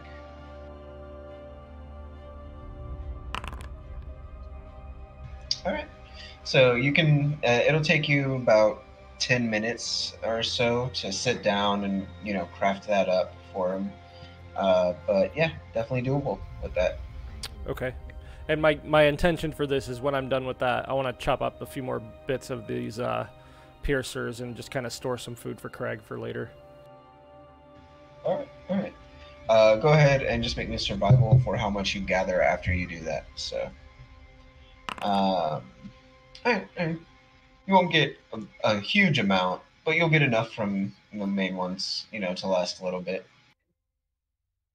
So you'll be able to add 7 piercer bits for, and that'll last for a week for Craig.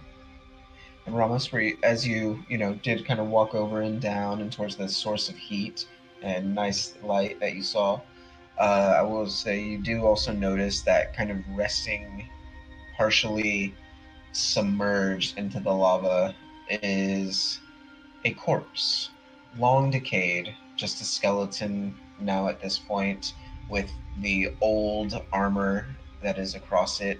Looks like it's some very beat up half plate that it's wearing, with like dents across the chest and side. The helmet that it has these 3 slash marks across it, and the one arm that had, like, as it had fallen into the lava, is just gone at this point. As you probably imagine, it burnt up and fell in. Yeah. I'm gonna Go ahead. tell the guys that we might not be just out of the woods just yet.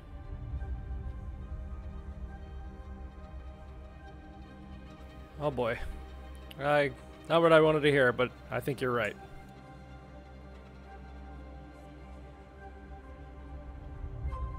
No? Is Watch the skillings.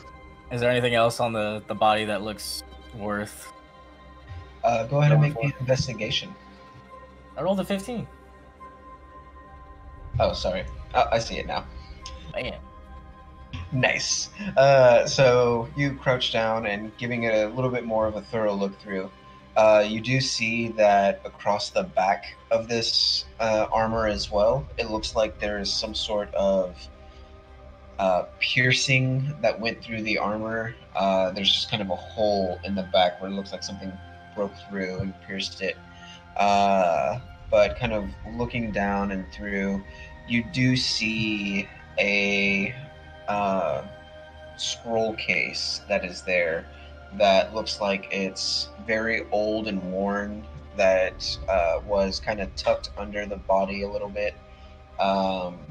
Still closed as well, but nondescript. Doesn't look like it's from any particular faction, location, things like that. Just a generic case for scrolls and maps and things of that nature. I'm gonna pick that up, and then I'm gonna toss the rest of the body into the lava. You give it as much of a pyre as you can in the Underdark, and burial it, magma sea. Pretty much, yeah. And then I'm gonna go to Einar and give him the case, and tell him if he needs this for a rainy day, if he finds a scroll or something. Oh, well, thanks. No problem. I'm gonna open it and look inside. Is there anything in it? There is inside a very old, worn, yellowed parchment that is rolled up. Kind of slowly, gingerly removing it, because you can even feel the age and the kind of brittleness of the edges of it. You take it out and take a look, and it is a map of a small portion of the Underdark.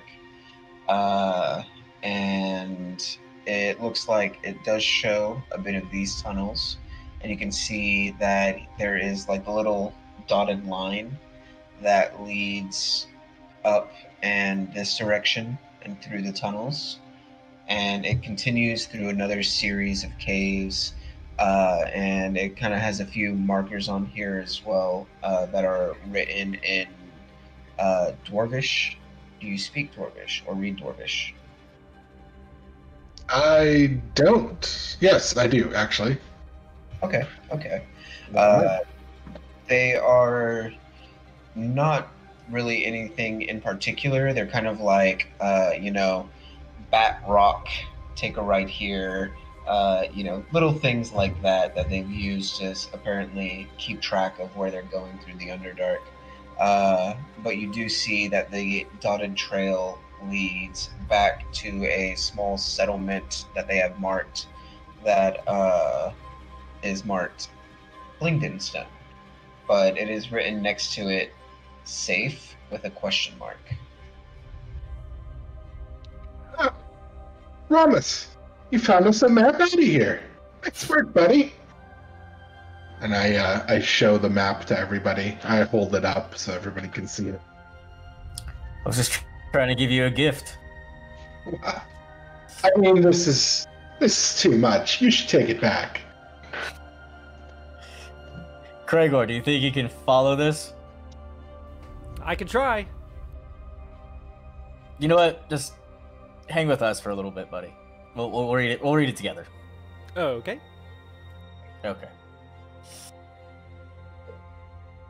I don't know his reading level skills in grade school. So Grade Walk school. over to I don't know what to do. Eldith, and I hand it to her, and I say, "It looks like this map is in Dwarvish, so probably belonged to somebody that, was from your race." She kind of gives a look up for a moment, then shrugs, and it's just kind of like, well, it looks really old, but if you don't mind, you can keep it in the case until we get something more appropriate. I feel like if I put it in my little knapsack, it's gonna just fall apart.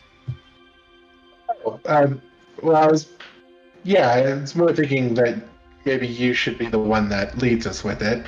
Also here, and I'll pull out one of my own map cases and hand it to her, which is, not old. And She kind of looks at it a moment, holds it to her chest for a moment, and is like, "Oh, thank you. I'll definitely keep it close." And she sets it clips it onto her belt, and then takes the map and is like, "All right, well, do we want to just follow the path then, yeah?" I don't think that we should stick around here or explore too much in this area because it could be dangerous. So yeah, I guess we should keep going. Remember the 3 claws? I don't want to face that right now. Let's just get out of here. All right, understood. Well, then let's make our way. And she begins to lead ahead of y'all, kind of not used to being up in the front after the bit of dynamic that y'all have had for a while, but takes the map and strongly guides as best as she can. And Einar, you should follow her. You should be behind her, just in case, giving her a helping hand if she needs it. Gotcha. You should be behind me. And I am. Any That's three exactly claw. Yep, Yeah. I'm right behind you, buddy. Don't worry. Would you guys like me to scout again? Only where she tells you to scout. Okay. Stay with Ron. We'll keep Nandor in the middle. I've also rebound Craig's beak, just so you know. All Lightly. right. For sure.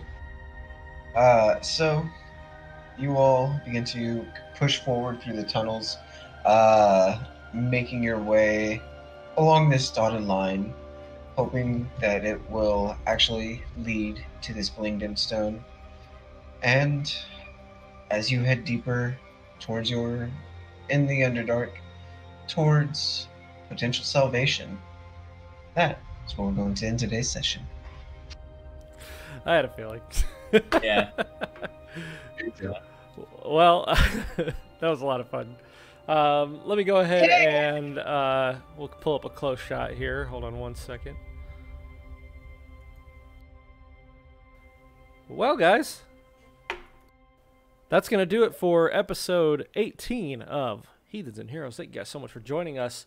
We want to give a collective thank you to everybody who tuned in tonight. Thank you for joining us on our 2-week hiatus. Happy to have you guys back here.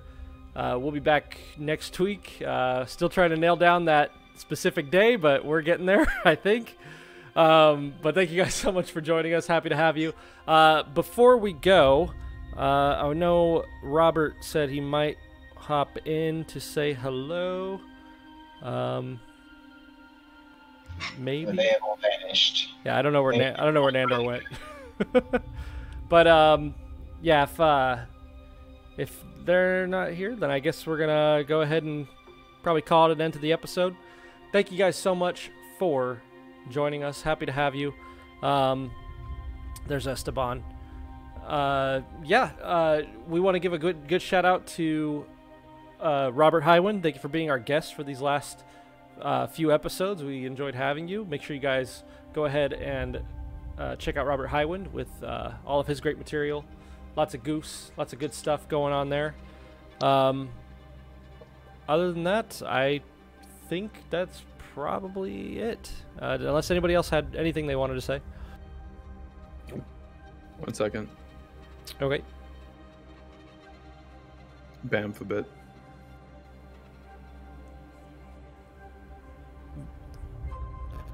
What? Vamp a bit. What'd you say? Bam for a bit. Well, just make sure, everybody, that you go and check out the individual Twitch channels of everybody that's here. Obviously, Robert Highwind, but everybody else as well. And then also follow everybody on their socials, especially the Heathens and Heroes socials. That's where we're going to tell you where you can find the next episode coming up. And hopefully, Reaper will tell us what's going on. I assume he's trying to reach out to Robert. It's all right. It's all right. We give him a shout out. Well, thank you guys. Yeah, he knows we all love him, and he all loves you, most importantly. So, guys, go check out Robert Highwind. There he is. Hey. He lives. He had to run all the way down here. Hi, Robert. You're muted at the moment. Hi, Robert. Hey, Hi. we wanted to take this moment for you to say anything that you'd like to say for the end of the episode. So go ahead. I love you all. Thank you so much for letting me be a part of this. This was extremely fun. That's it. Follow these guys. These guys are amazing. They're doing great stuff. There's a purple background on me. Yeah, that's it. Thank you. Love you guys. Appreciate everything that you've done. Thank you for holding my hand through this experience. Maybe 8 months down the line, Highwind will make his return. Stay tuned for the next 8 months, guys. That's the only way you'll know. Or sooner. It's a close. It's very small. Stay tuned for 8 months. The best thing that you can do is just stay tuned for at least the next 8 months. That way you don't miss. I'll come back in 8 months. Just let you know. Maybe it extends to another 8 months. Who knows? Who knows? Well, that's gonna do it for us, guys. And again, thank you, Robert. We loved having you. Can't wait to see what happens next on this journey. Thank you. But yeah, that's going to do it for episode 18 of Heathens and Heroes. Thank you guys so much. We'll see you on the next adventure. Stay strong. Journey on. See you guys.